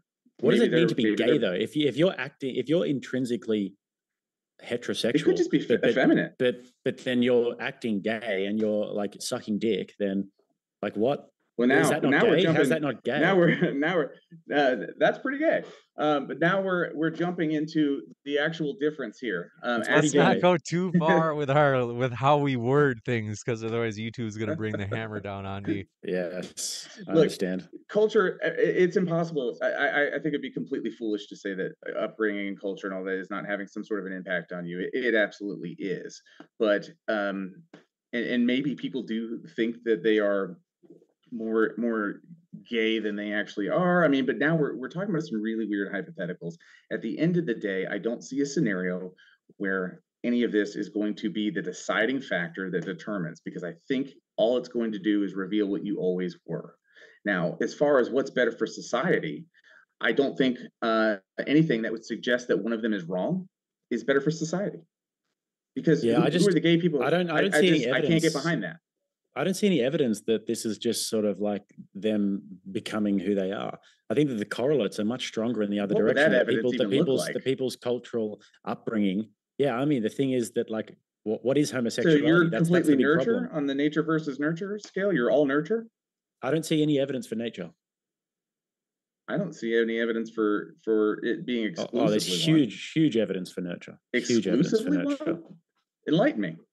I mean, if you so, like I said before, there's big correlation between men who were abused becoming homosexual. There's big correlations between children who grew up in households with two fathers. 1-to-1? And single mother households. Single mothers are much more likely to have homosexual children. Lack of a father figure. We agree. It is just correlation. Yeah, but that's normally how it's just a trend. Conclusions. It's just a trend. So but there's no evidence in the other direction, is what I'm saying. Right, but the other direction's happening in your very own trend. It's not happening 100% of the time. So there's your nature. If it's happening 90% of the time, 10% is going the other way. But by your own logic, do you know that? Because that's how math works. What's the correlation then?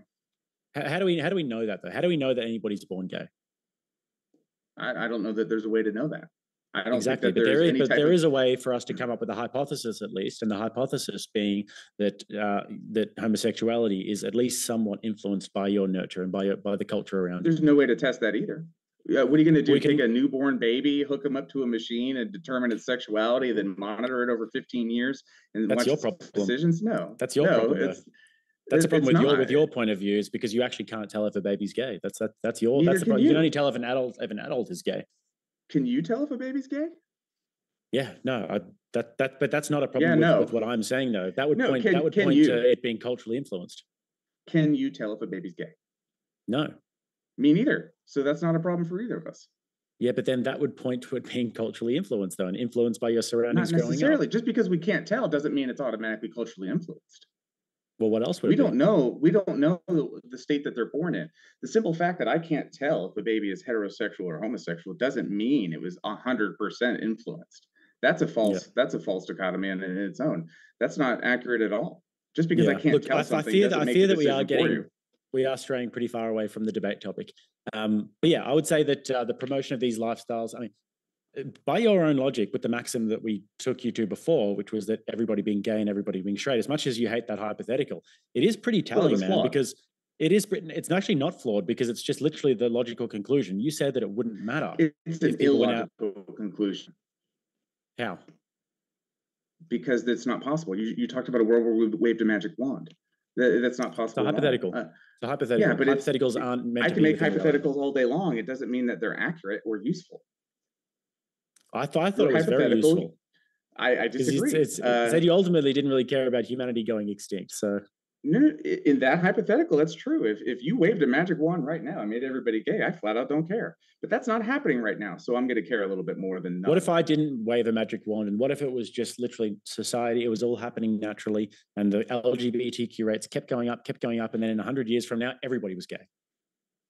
I don't think that's possible. I don't. I mean, again, I don't think it's possible for society to be 100% one or the other. I don't think it's that simple. It's a fluid problem. But if it did happen, and if the now hypothetical you're back was true, then but like It's a problem. hypotheticals are important though. Yeah, it is a problem. It It is a would be a problem because we problem. go extinct. Yeah, exactly. And if I wave my magic wand and all gay people turn straight, would that be a problem? Yeah. Why would it be a problem? Why do we need gays? Whoa. Now, wow, you just did two different questions whatsoever. I mean, you just went from why would it be a problem to why do we need gays? That's two entirely different topics. I That was the exact if you same, can't, literally the exact same thing. Why would it be a problem if everybody was straight? And why do we need people to be homosexual? why would it be a problem if everyone is straight? I'm Yeah. not saying it's a problem if everyone is straight. I'm saying it's a problem if people aren't who they are. But In say secular they all humanity, really wanted to within the hypothetical, they all were super happy about it. Their whole past was wiped. Their family didn't recognize any of it, and everybody was just straight, right? well, Just fully you straight, just and answered the question because homosexuality was everybody's happy just about a it. figment of the imagination. Yeah. You, So what yeah, would be you a problem just with that? well, there isn't one because you just said everybody's happy about it. Fantastic. That's not So realistic. then there would be no problem with that. Well, you eliminated the problem right in your own preface. You said that Right, but I would everybody's also happy about it. I would agree with you though that because what you've just said, that if everybody was straight, that there would be no problem because human society would be able to reproduce and they would reproduce more. But there's no problem However, with I would gay people disagree being with here. the other side. I would disagree though, because if everybody turned gay, then human beings would stop reproducing. But that doesn't mean that there's a problem with gay people being here. And that What do you doesn't mean mean being there's a here? problem with society having gay people. I don't think that at all. So just because we can't reproduce, You just said you wanted to everybody's eliminate gay. them all. I never said I wanted to I'm eliminate joking, them all. You did. I'm fucking with you, dude. Oh, I was like, dude, I I was like, you were the one that just said, why do we need them? I have never made any comment like that. No, I No, didn't say need I them. don't have a problem. I didn't say I don't need think there's a them. problem with gay people I said being the here. idea, the sexuality itself. If gay people were to just turn straight, they will remain alive and remain well and all that sort of thing. But they're But going to remain alive if if their they're gay sexuality too. They're just changed, not going to reproduce. yeah, we won't remain alive though. There's a big problem. Well, I'm with not that. going to die if someone turns gay. But I understand what you're trying to say. But my point is, there's not a problem with having gay people in society. There's not a problem if they get married. I don't find it to be degenerate at all. I think it's less beneficial for society to suggest that. Yeah, I know, but I can understand that. But what you're talking about is it's okay. And like, I don't even know if you'd agree with this, but it's okay when it's sort of relegated to a fringe of some sort. When it's not too many people, but it's enough so that we can still sort of, have a relatively normal society. However, if it gets to a certain point where there's a Use critical words mass like of gay normal. people. You start off good and I'm with you and I'm listening, and then you throw in the word like normal, and now I have to address that. Wait a minute. Do you think that I being don't gay think is it's normal? abnormal to be gay. I don't think I don't think it's abnormal. Yes, I do think it's a normal. Homosexuality occurs in species beyond humans. Yeah, so appeal to nature fallacy. Okay, and it's normal. It's natural. The Just laws because of it nature happens, it happens. and animals rip themselves apart all the time. They'll grab their prey So and do rip their humans. neck off and eat them. So do humans.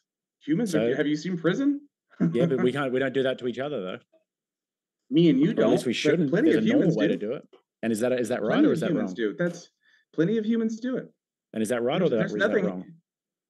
Now we're back to that topic. We already kind of covered that one. Yeah, but you're just because you're stuck within your appeal to nature fallacy. You're saying that plenty of humans do It's it. not an Sure, appeal there to are nature people. fallacy. Yeah, well, it is because you said that it happens in nature, so it's fine with homosexuality. And you No, said, I and then I didn't say said so. It's fine. I'm animals saying it also kill happens in each other nature. and they rip each other apart. I said that human beings, and then you said that well, human beings do that as well. And I said, well, is that right or is that wrong? And I think that we would both agree that ripping somebody apart and killing them is wrong. I'll agree with you on that one, but I'm not saying that that Then just because. homosexuality is also wrong. No, it's not. There's a big difference between liking the same sex and living your own life and ripping people apart. Yeah, no, I don't understand there's a difference between those two things, but I think that there are sort of So norms that we can basically, if look you at. saw two guys, since you like hypotheticals, if you looked out your window and saw two guys or two women kissing, and then on the other side of the street, you just saw people ripping hair and gnashing of teeth, you would not know the difference. I literally just said that those two things are different. Okay, yeah, a moment ago, it Yeah. sounded like you said you don't know the difference. That's why I'm asking. No, I said that there's Did I obviously mishear a difference between the two things. But once again, with these Okay, things, it's designed to so test you the okay? logic of I it. If there are misheard. norms, That's on and me. if we should look at nature as a way in which we should dictate our human relationships, if we I should don't look at think what's we happening should in look at nature, nature. yeah, I don't think we should look So at nature. I think it's a good starting point, but I don't think we yeah, should end there because for reasons we've all covered tonight, there's plenty of deranged people. Our lady drowning people in the car, she's deranged, and that happened to her naturally. I don't think that if nature. you don't want to look at nature, then saying that homosexuality occurs in nature is just not a valid argument. Yeah, but saying that it's normal, calling heterosexuality normal is equally invalid. Well, you don't think that it's normal for a man and a woman to get together and to make children to reproduce society? You don't think that's I think it's that's normal for a all of the normal above. thing to do? I think it's normal for all of the above. Yeah. Okay, James, I think we've pretty much come to a conclusion. We'll jump into the Q&A. I want to say, folks, thanks so much for all your questions. I'm still listening, James. I just need to go to the toilet. No problem. We're going to try to move through these as fast as possible. So thank you, folks, for your questions. And want to say, if you haven't yet, do hit that subscribe button. We do appreciate that, as that does help us get newer and bigger guests on the channel. As we reach out to a guest and invite them, the first thing that they look at is how many subscribers Modern Day Debate has. So in a much more practical way than the normal channel that you watch, your subscribing really does make an impact. So we do appreciate you hitting that subscribe button, and we'll probably have a lot more questions for Jared. So we can probably just jump right into them, even though Jake is not here, given that I'm assuming the first one will be for Jared. Let me just scroll down the list here. Thanks for your question from Cole Marshall. Says, let's see. Luca says, this debate is largely subjective. Thanks, Professor. And this one from Emperor Fat Ass Dog says, question for, oh, actually, we got some questions for Jake. Even Lord says, what satanistic society / government has had success? I think that's for you, Was that Jared. for me? Yep. There aren't any. There aren't any, and we wouldn't want one. You got it. This one from Cole Marshall says, go Jake, Rattlesnake, now one step back. Looking forward to you destroying this guy. Wow. His name is on the screen. Come on, it's Jared. Okay, they say, thank you, Modern Day Debate, for hosting. And Jake loves seeing more debates with you. This one coming in from Emperor Fat Ass Dogs. Not as much love for you, Jake says. Question for Jake. Do you sin? And if so, do you realize the Bible says that real believers are sinlessly perfected, and it's impossible for a real believer to sin? Read John 8:34. I have sinned.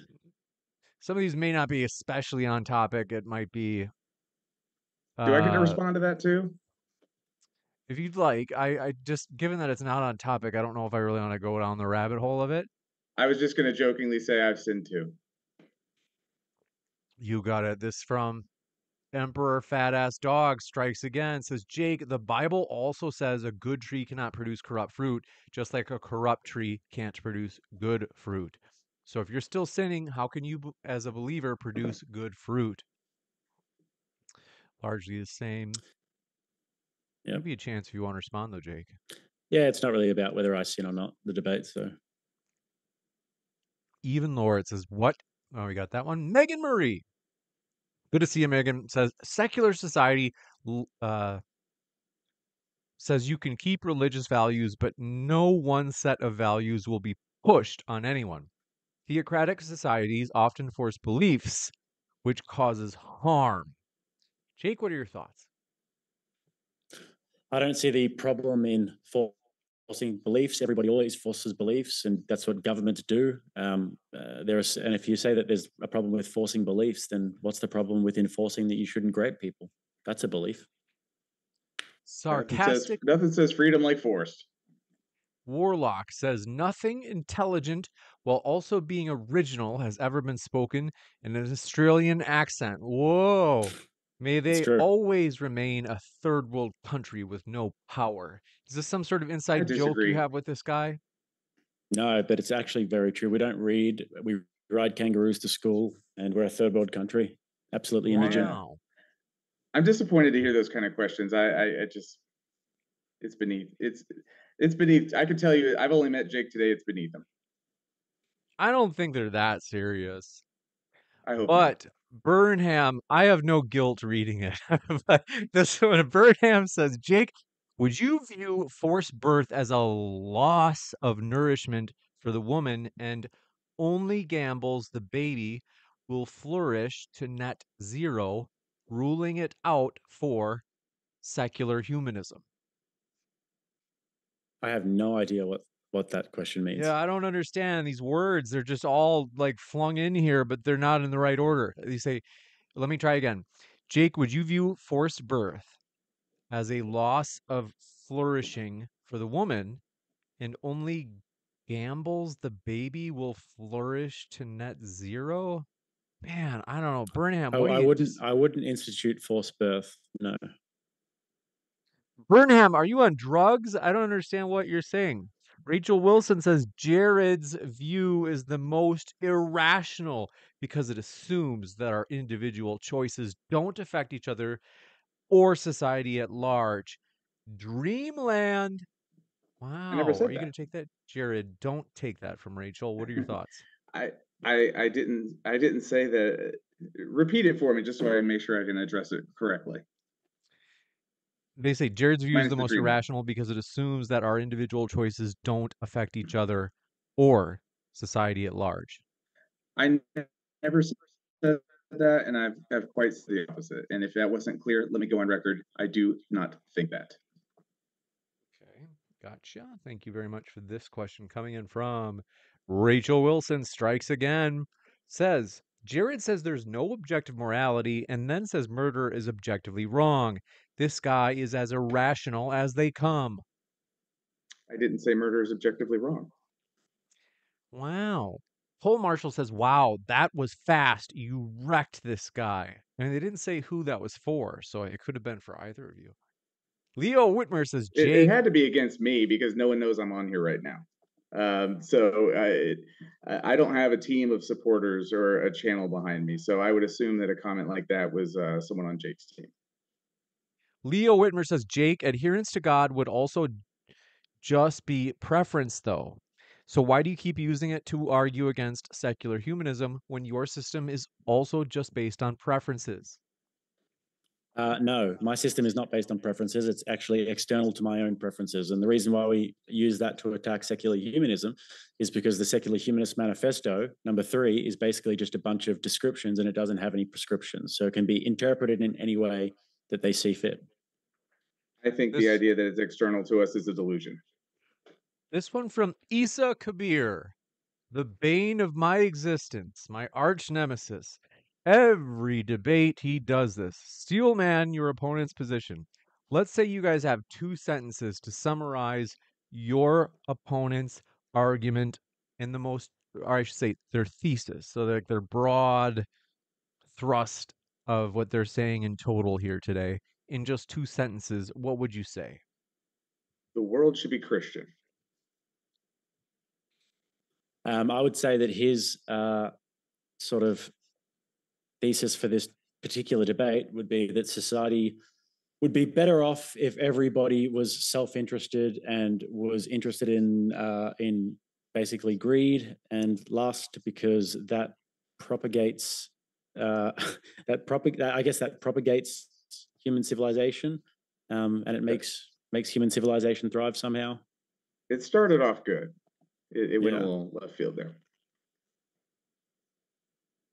Any and yours, Jared, was something like be Christian? Yeah, if I had to steel man Jake's position, he thinks the world should be Christian. Yeah, okay. Burnham says, Jake, are there advantages to not killing someone that can be reached without intuition alone, such as self-preservation in the face of death penalties? Can you read that again for me? They say, are there advantages to not killing someone that can be reached with intuition alone, such as via the idea of self-preservation in the face of death penalties? Yeah, I mean, but it kind of just depends what you mean by intuition, though. That's sort of the key word there. But yeah, like not killing somebody based on your self-preservation it would be advantageous in certain situations. Raw Dog says, so Jared, is it okay to have relations with dead grandma? Not hurting No, anyone, and if she gives permission in her will, is this okay? Hashtag my no, lord. no. And I hope that's not even a serious question. But she gave permission. It's in her will. Great. What would Well, be wrong with it, though? if again, if you don't know, man, that's a different debate. But the thing is, I understand that I wouldn't do that, but I'm just asking for a justification as to why it would be wrong, just in the scope of the debate. In the scope of the debate, again, I'm just if I have to explain that one, that we could do better. So no justification. So you don't have a justification for why that would. Sure, I'm fine with it. I'm fine with saying no justification. This one doesn't need justification. I'm not gonna remotely. So you're saying that that's why objectively wrong? No. No. No. It's subjectively, is my opinion, and it's obvious to me why you shouldn't be able to do that. And I'm just not going down the rabbit hole of necrophilia. And I don't think either of us should waste our time with something like that. Okay. This one coming in from Even Lord says the world's most successful satanic government was the Third German Empire. Pursuit of power / greed lust as goals in of itself is self-destructive. They weren't Satanists. Satanism didn't exist then. They were Christian, and that's not a good representation of Christianity. I cannot stand the atheists who dive on the Hitler was a Christian thing. That had nothing to do with why he did what he did. This one from Even Lord says, Jared, were you raised by a single mom? No. This one from Sarcastic Warlock strikes again, says, if Australia was Nineveh, I'd form a PMC. What is PMC? As in Private Marine Corps? I don't know. To stop every Jonah God could throw at you so that he'd be forced to destroy this quote unquote country. Oh, this guy really has it in for Australia. Maybe he is serious. I don't know. That's understandable. The Australians have thick skin. They can take it. They don't complain about it. Even Lord says, Jared, we got that. Sarcastic says, let's all remember that what is with this guy? That the Australian mind is capable of convicting of and tolerating health totalitarianism and are capable of every reach. They're the sons of criminals and shouldn't be trusted. Wow, this guy's weird. That one's a little insulting, but I'd still say fair game. Cole Marshall says, even if Jake only has his Bible to fall back on, you have nothing to fall back on. Jared. Okay, so I was repeat that for me. Was that a question for me or just a comment? So the Q&A, if they do a super chat, a lot of these, as you've noticed, probably already in the last 10 or 12, they can be comments as well. So they say, even if Jake only has his Bible to fall back on, you have nothing to fall back on. Okay. What if you just said, All well, I have the right. secular humanist manifesto? I have me to fall back on, and I'll take that over the Bible. Andy says Deuteronomy 12:31 and Jeremiah 7:31 say, make the explicit claim that God rejects child sacrifice. It's clear Abraham's example is unique and points to Jesus. I can answer that. No, he's not. There's nothing in the Old Testament that even remotely points to Jesus. I don't know where he's getting his information. Sarcastic Warlock says, if God saw fit to remove Australia, what is with you have to, Jake, if you don't recognize this username, Sarcastic Warlock? No, I don't. He's dropped like $50 to come at Australia, but fair is fair. They say if God saw fit to remove Australia from us into his all-consuming fire, the world's mean IQ would increase exponentially. I'd say um, that's a very fair point. It's one of the better points I've heard tonight. it's funny I can say it about a white country, but if I said it about a country that wasn't white, that joke would just not be okay. I don't Mm-hmm. know. Sarcastic Warlock says Australian morality is what you get from outlawing executions for petty crime, but have to move the dysgenic to a colony because there are so many. I think that's the last from that guy. He's kind of We weird. have public executions all the time in Australia. I don't know what he's talking about. Really? Yeah. No way. Wow. This one coming in from based, as the kids say. Speedy Lee says propaganda is good if you agree with it. Okay. Aluwali, Blue Vegan. This is the cynic in the live chat. Say bigotry and hate is rife in Christianity. Go vegan. I'm not addressing their super chat, but I'm not even going to address what they said in chat.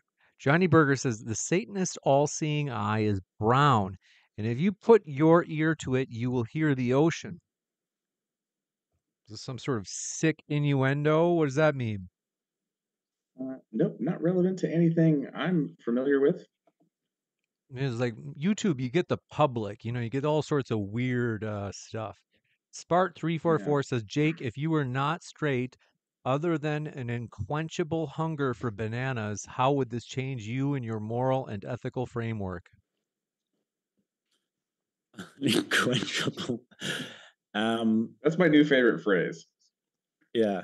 Well, I mean, it depends because if I was not straight, then I would be living in rebellion against God. So it would be a deeply, deeply challenging thing for my worldview as it currently stands. Wow.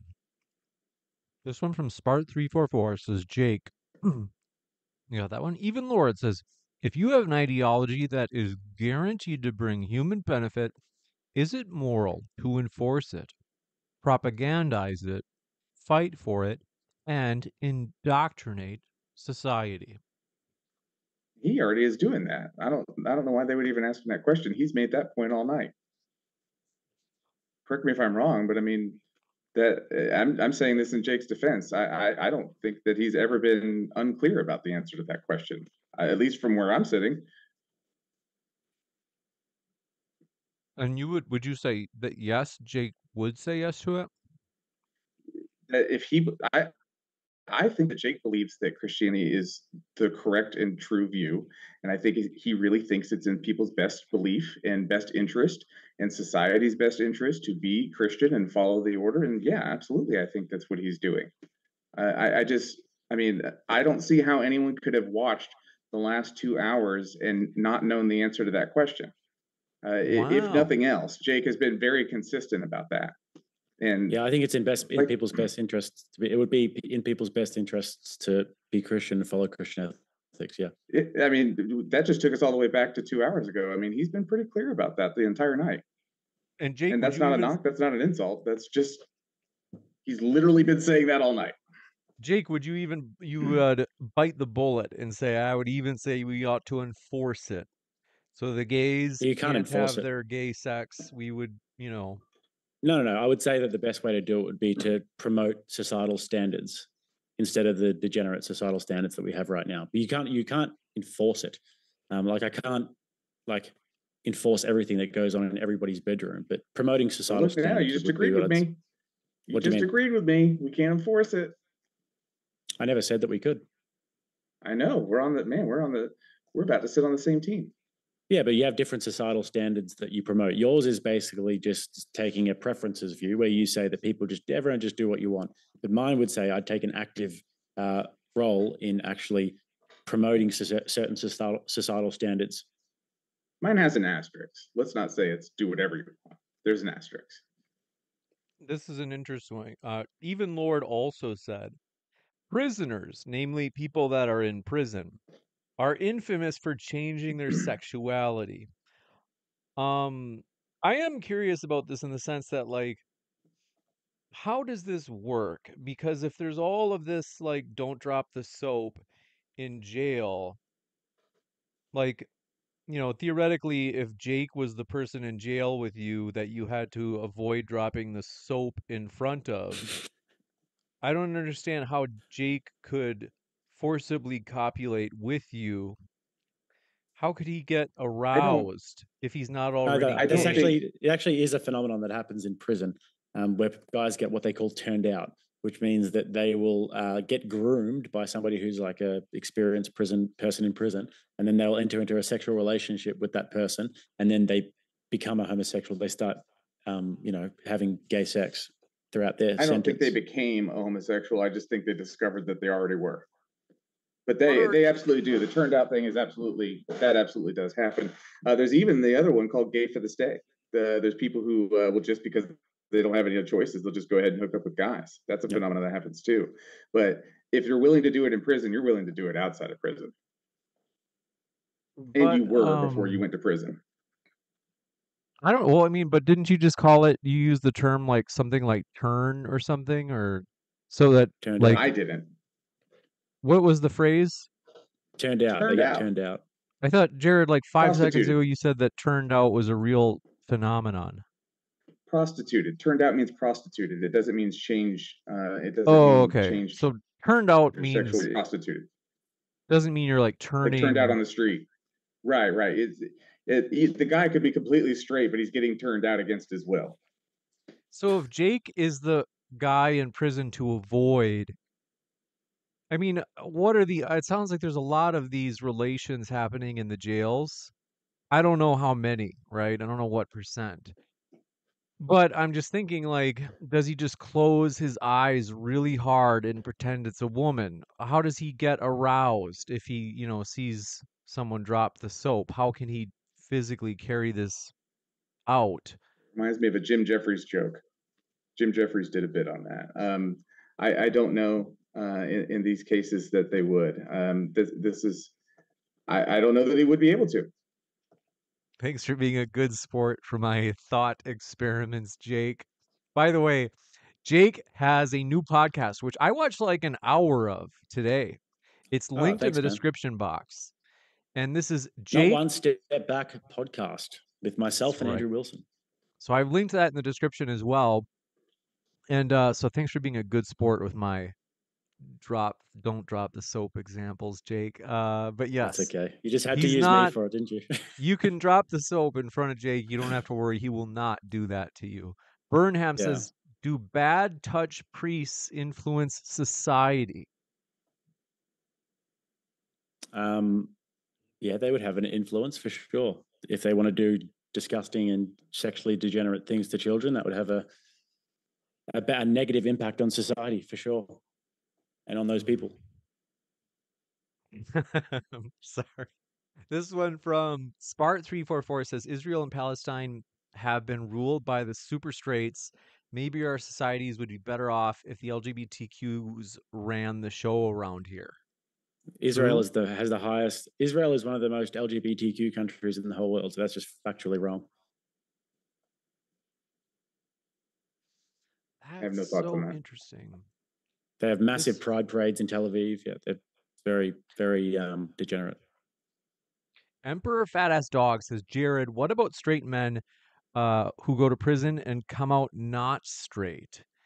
And I mean, Jared, so I think you're saying just in all the cases, like if they do gay stuff in prison, they were already gay and maybe they just didn't know it. How do you not Yeah. know it though? That sounds a little far-fetched. Like you don't They notice may like not have admitted it. They may not have admitted it to themselves. There's a hundred. I mean, there's almost an infinite amount of reasons. Who knows what they've been thinking their entire life, or feeling, or how they've repressed it. I mean, maybe they've just been repressing it their entire time. Maybe it just never crossed their mind. But maybe for them, it was like, why not? And then all of a sudden, they liked it. Gotcha. There's no telling. But I just don't think a truly straight person or a truly gay person would just choose to switch. King Ginger 33 says for Jared, is it quote unquote good to murder the PDF files and drug dealers according to secular humanism? Also, Jake rules, LOL. According to secular humanism, I would no. According to me, yes. Interesting. Well, I mean, okay, so you're kind of like you adhere to secular humanism, but not like on every jot and tittle. Right. I thought I explained that at the beginning of my intro. I said there's things I don't fully align with secular humanism. I have things that I align with. I would just had the position to defend it because that was the choice I was given. So I'm defending secular humanism, but no, absolutely. I think all PD files and all of those, I would have no problem with them being summarily executed. Wow. Publicly? Well, sure. Why not? We'll take Go them to big or Australia. go home. King Ginger 33 says for Jared. Oh, we got that one. General Alu Akbar says, Jake, if there were no gay people, wouldn't there be a lack of good baristas at Starbucks? Wow. Is that, well, I'll let you answer, Jake. Well, I mean, just because they aren't engaging in carnal knowledge with other men doesn't mean that they can't make a good coffee. So I don't know what the correlation is between being a good maker of coffee and being a homosexual. So Wow. Or the chaps at the Genius Bar at Apple stores. Would that significantly decrease? Have I noticed that? Is it just a trend? Is it just me that, well, that people wouldn't go away. That's the thing. We'd still have them, but they just wouldn't be gay anymore. yeah, That's what is important here. I'm not suggesting that, like, yeah, I'm not saying like would disappear from the universe. I mean, like, wait, what was the original question? Because it kind of did sound like that. They said we Yeah, I were mean, about wouldn't there be less Starbucks We're not less baristas at suggesting like Starbucks? that the universe would be better off, but the sadistic Orlok says the only original sin is being born Australian. Oh, he's back. Okay. Sarcastic Warlock says Australia is the cause of 90% of the world's atheists. Get out of God's way. This seems hard to believe. 90% is a What percent of the bit of a world? stretch. 90%. Yeah, that's Australia has I a don't tiny where population, so it'd be I, minuscule actually. yeah, that's a crazy claim. I think the biggest contributor to that would definitely be China. Probably. Wow. This is but yeah, are those like what are the other stereotypical if as if the stream is not already going to get demonetized. The other stereotypical jobs of that gay folks like. Are there any other Um, jobs? oh, Every other job that straight people like. what are some No, gay come on, jobs? Jared, get real. What? I'm just Leo, a gay job. I don't know. are no I jobs that because I would guess that Starbucks baristas are. Do they? Is Oh, it true there'd that? be what about like hospitality? People who are like restaurant managers and people who manage like nightclub events and stuff like that. You see quite a lot of, Really, you I know, didn't notice that. gays. You want to know? Yeah. Here's a really interesting stat. Since we're like stepping all over everyone, is But these aren't bad things. That's the thing. It's like, oh, James, that's a stereotype. That's harmful. It's like, wait, was it a bad thing to be a barista at Starbucks? Mm. Uh, Allegedly, there are names that are disproportionately represented among folks who are trans. Now, not all. In fact, I never noticed this alleged pattern. So, like, you could say Amy is a kind of a part of the team at Modern Day Debate, has hosted a billion debates, trans, awesome. We're very grateful for Amy. And Amy is not named. What are the two names? There are two names that are like wildly disproportionately represented among trans women. One of them is like Philippa. Oh, Sophie. One of them is Sophie. That I think I've maybe noticed. But anyway, anybody know in chat if there are other names? Leo Whitmer says, Jake, is your choice to defer your preference. I'll warn you, it necessarily has to be. Even Andrew acknowledges this. Yeah. Yep. Okay. Let's see. I have to look this up. Sophie was one of the names. The other one was like, what was there? Maybe Jared, you might know this. Allegedly, like in a later text, there was like a different wife that Adam had instead of or Lilith. besides. What was it? It's Lilith. Lilith is Lilith. That was the name. Thank Lilith. you. It's according to Judaism, she was the first wife of Adam, but it's not a standard even in Judaism. Judaism itself has many different denominations and views, although they didn't necessarily call themselves different texts or I'm sorry, sects. Man, I'm thirsty. Um, but there was in Jewish mysticism and Jewish occultism, there was a view that Lilith was actually the first wife and didn't want to submit to Adam, and as a result, she became the mother of demons and she attacked babies. But there's not a whole lot of text about her. You'll find some Luciferian whack jobs that'll really get into that stuff, and some people who really go into some weird stuff with that. It's a Jewish, it's just Jewish folklore. It's not even in the Bible. Like it's not anywhere Oh yeah. in Jewish or Christian Bible. So Oh you're yeah. talking about way off the cuff. But it's I Lilith. wasn't making. Yeah, I agree. I Is wasn't who that making a is. case for it. I was thinking more like that for allegedly, and I don't know if there's a study, but this is another thing too. People would be like, James, it's so like inappropriate of you to suggest that like trans women disproportionately select the name Lilith or Sophie when they transition. And I'm like, okay, well, even if there's no study for it, it's not a bad thing. Like those aren't like bad names. It's So I kind don't. of like why Jared chooses the name Mammon, because it's meant to be a middle finger to God. It serves that purpose for me. It was really more of a joke about the money. That part appealed to me more, but the fact that it serves as a middle finger to really all, I want to say all theistic gods. Not let's throw them all in there. Then yeah, that works. Yeah. Wow, this one coming in from. I could see Lilith maybe being, but I just don't think enough trans women know that story. I don't know. Leo Whitmer says Jake is your. Did I read this one? Oh, you got that one.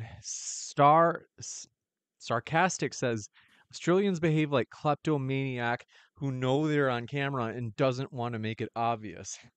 What is with this guy? Who has this kind of money to like troll Australians like this all No, night? everything he's said has been 100% factually accurate.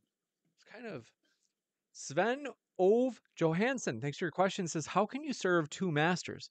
Submitted to the merchants, will you stay a slave to them or will you become a slave to God? I am more than a believer. I am a witness. No scriptures. And they mean no as in KNOW. So familiarize yourself with scriptures, they say. Revelation 13:17. Amish is safe The Bible, from Mark. the I was gonna say the Bible says you can't serve two masters. You can't serve God and mammon. So I have no idea what the guy's point was, but that's what the scripture says. Interesting. You make sure I didn't miss a question here. This one from Sarcastic says, if nationalism was a party, Australia is the guy you want to hit for having dared to show up and show his dumb, quote, no R, unquote, saying face. What does that mean, Jake? That everybody wants to punch Australians in the face. Do they really? Mm-hmm.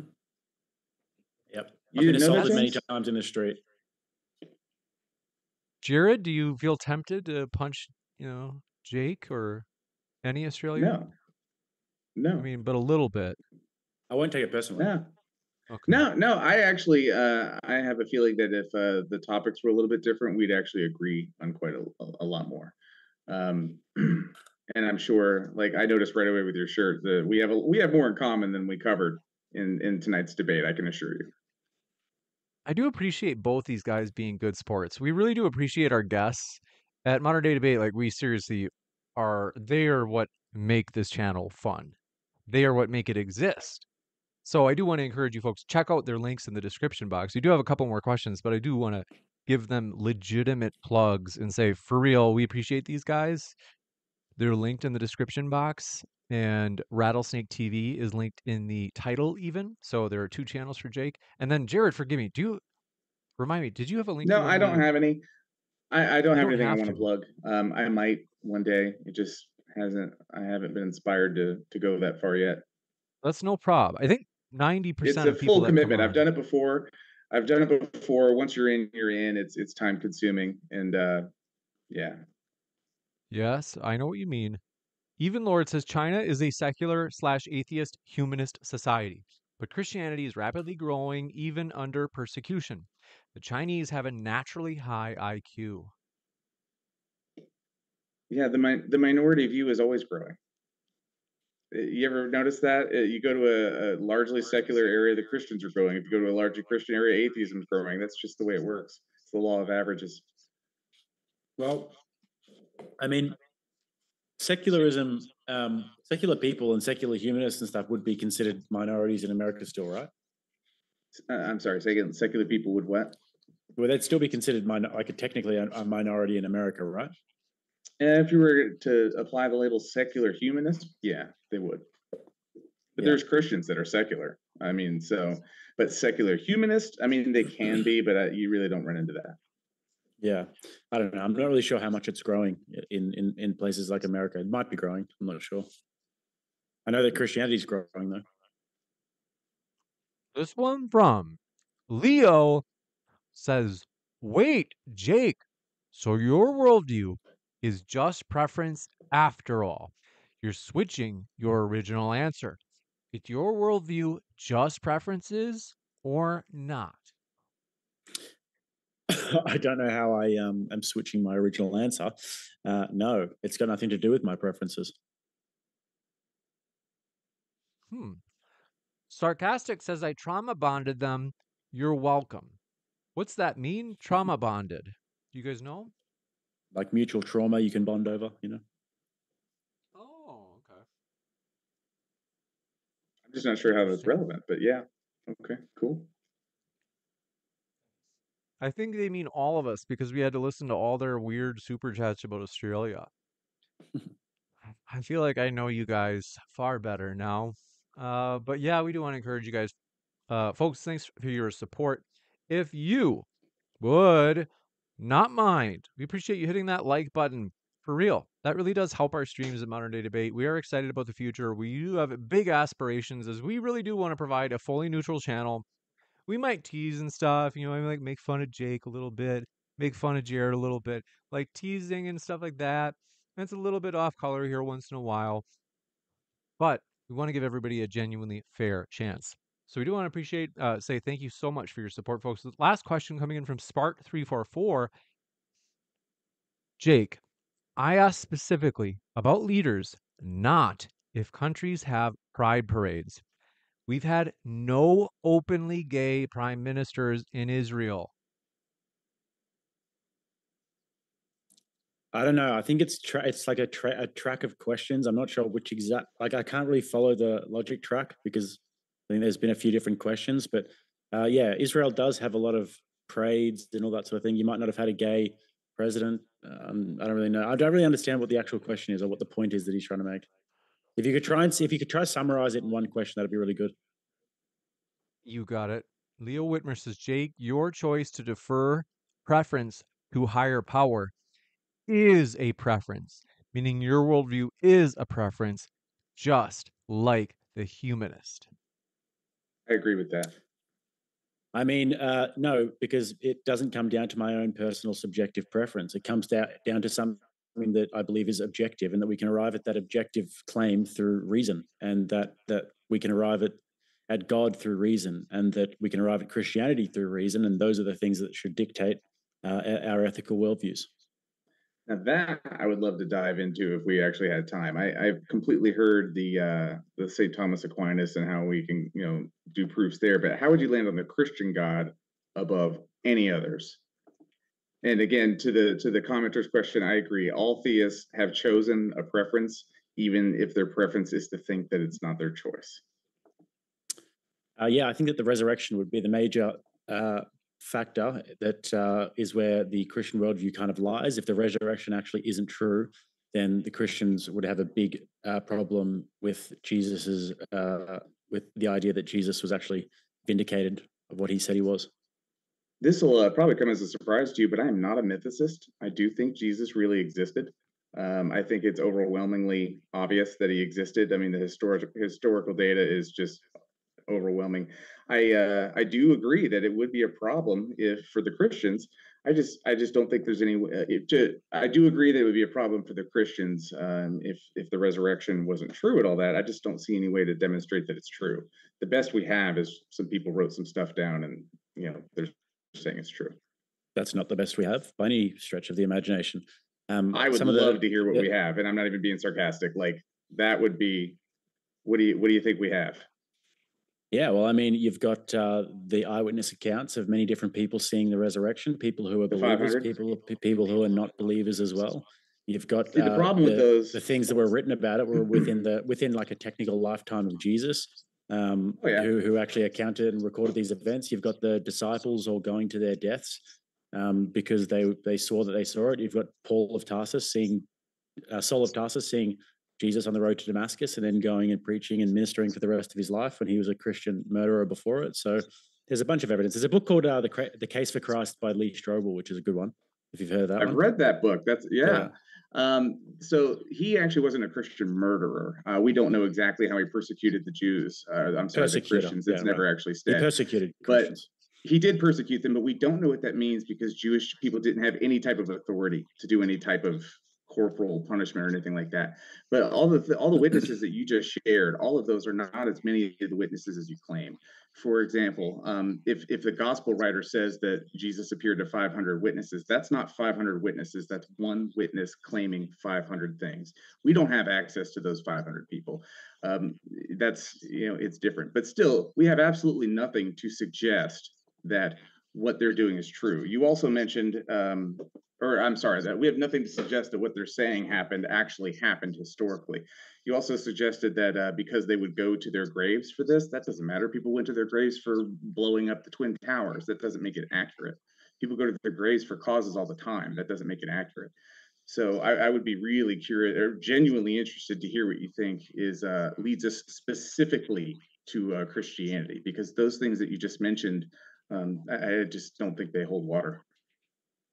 Yeah, so I mean, you can say that, but I just reject that they don't hold water. So the fact that all of the disciples who believe that they saw Jesus, and that this was not just anybody who went to his death, and not anybody who resurrected, but it was a person who claimed to be God, and it was the person who was he only claimed to be God executed. In John. He was executed. Right? He was executed by the Roman Empire for that claim. For claiming to be basically one with God. So I think that if it was anybody, if it was some random dude on the middle of the street who got executed, then sure, but it wasn't. Jesus only claimed to be God in John. He didn't claim to be God in Mark, Matthew, or Luke, which is strange. But he was not executed for claiming to be God. He was executed for claiming to be King of the Jews, and that is a different claim than being God. We have a number of questions that have come in just in the last few minutes. This one coming in from, do appreciate it. That was the debate right there, Satanist versus Christian on the resurrection.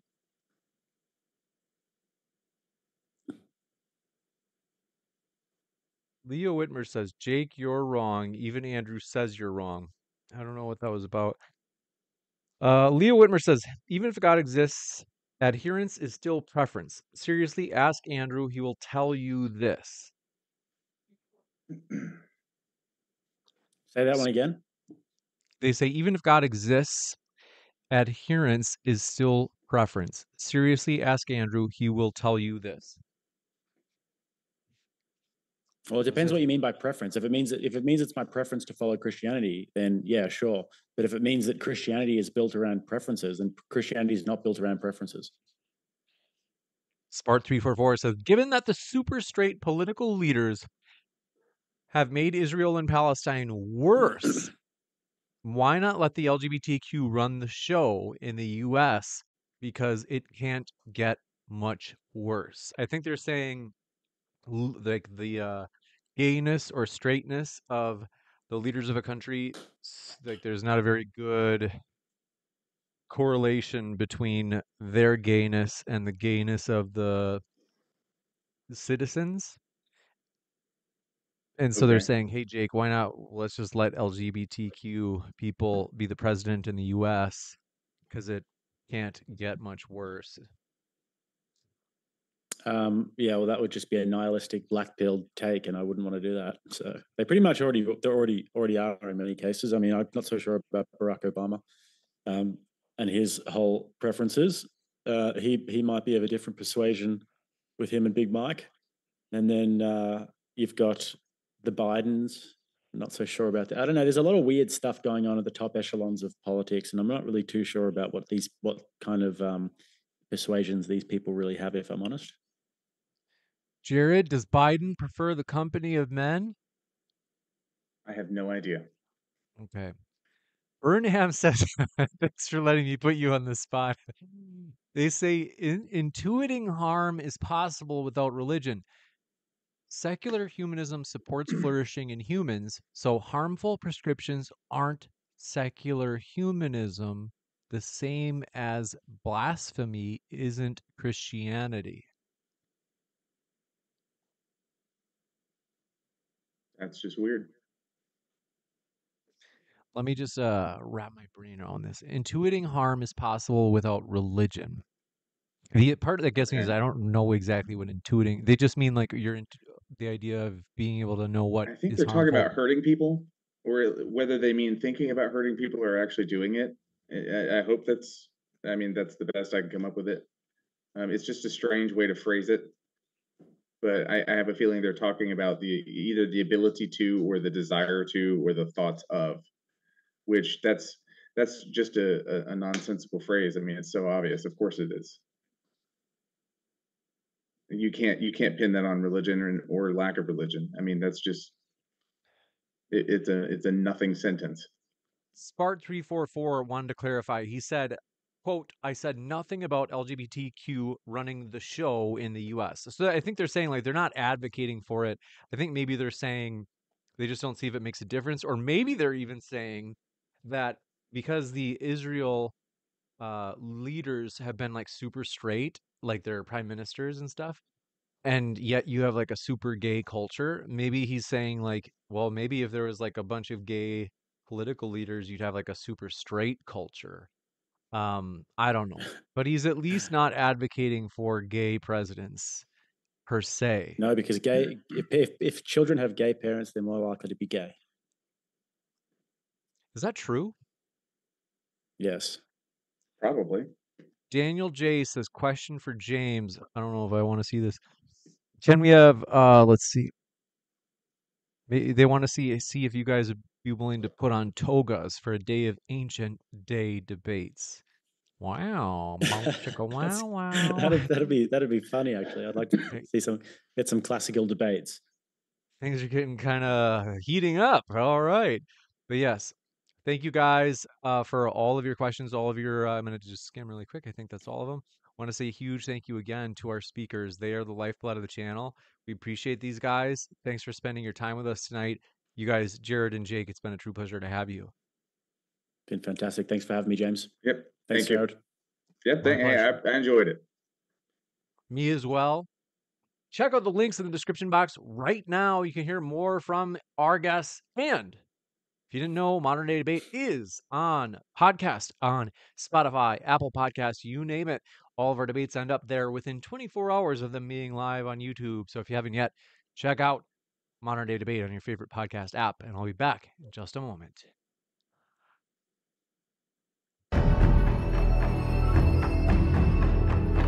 Awesome. Hey, Jared.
Amazing, my dear friends. Want to say thanks so much for coming by. Let me put up my sweet little camera. Do want to say thanks for all of your guys' support. Modern Day Debate, we are excited about the future. This is just the beginning of our story, as Modern Day Debate is a barreling locomotive. Oh, you guys get to see me like in my tiny little place here. Modern Day Debate is a barreling locomotive. We are excited about the future, as DebateCon 6 is happening this October. If you didn't know that, you guys, I'm going to tell you, I'm going to put out a video shortly, but I will give you, I'll give you a hint. It's going to be east of the Mississippi River. That's where DebateCon 6 is going to happen. So that rules out Dallas. I know. So if you guys were hoping for Dallas, we probably will return to Dallas, but it's just not going to happen to be. We're not planning on doing it this fall. So, whew. B-Movie says there was a lot of dropping the soap. Yes, do not drop the soap. This is jail, and you guys just dropped the soap in chat. Vincent Orzako and William Graves. Thanks for being subscribers. We appreciate that. Old Catholic, thanks for being a subscriber. Daniel J, thanks for being with us. Thank you, Nick Mercer, for being a channel member. Thanks for your support. Tony Oriolis, thanks for being with us. Templar Brock, thanks for being a subscriber. William Graves, thank you very much. TCM, glad to have you here. Norek says MDD needs to go international. Toronto. That's actually a possibility. We could actually do Toronto eventually. That would be the most convenient international spot. So I've got to run. I'm going to wrap up and I'm going to rest because I'm a little bit tired. And I'm actually going to be hosting tomorrow night. So we're supposed to have a 2v2 debate tomorrow night. That's still being confirmed, actually. So, but I'd say it's probably like a 90% chance. I think it's going to happen. And it's just that there's one person we're still figuring out, like, hey, you in or not? But I want to say thank you for all your support. We're excited about the future. And we really do appreciate it. Yeah, if you do hit like, that really does help this video get more views. YouTube it's one of the little, you could say, converging lines of engagement that YouTube looks at where they're like, okay, like, is this getting a good click-through rate? Is it getting a good viewer percentage view time?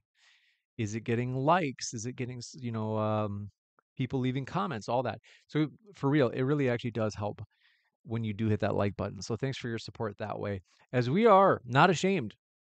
I know a lot of YouTubers are like, well, I don't really care about growing, And I'm like, hey, we're not ashamed. We do want to grow. We believe that Modern Day Debate is providing something of value, namely a fully neutral platform so that everybody has their chance to make their case on a level playing field. You want that. I want that. Everybody wants that. YouTube deserves a better class of debate channel, and we're going to give it to them. That's Modern Day Debate. We are going to become YouTube's premier fully neutral debate platform. When you go, let's say you're like, oh, I'm thinking about going and, doing debates. Well, think about this. You don't want to go on a channel where you're like, yeah, I'm going to go debate and it's going to be on this channel. And you're like, well, that channel, let's say they take like a really strong stance on the Israel-Palestine conflict. And you're like, okay, so I really disagree with their stance on that. And they put videos out on that all the time. And I'm kind of promoting their channel by going, I'm like helping them produce content by going on their channel to have this debate. So you kind of feel like you're helping a channel where like that fundamentally disagrees with your views, right? But Modern Day Debate is fully neutral. So we don't have any videos that are, hey, this is why you should side with Israel, or here's why you should side with Palestine, or Christians, or atheists, or it's purely debates. We always host debates and only debates. There are no softball interviews because I've seen that too, where sometimes they're like, oh, we're a debate channel. And then they'll have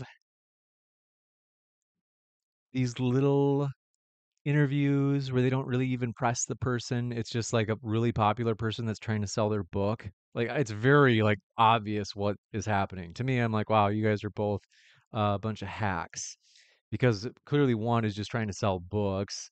It's the only time that they're going on that channel.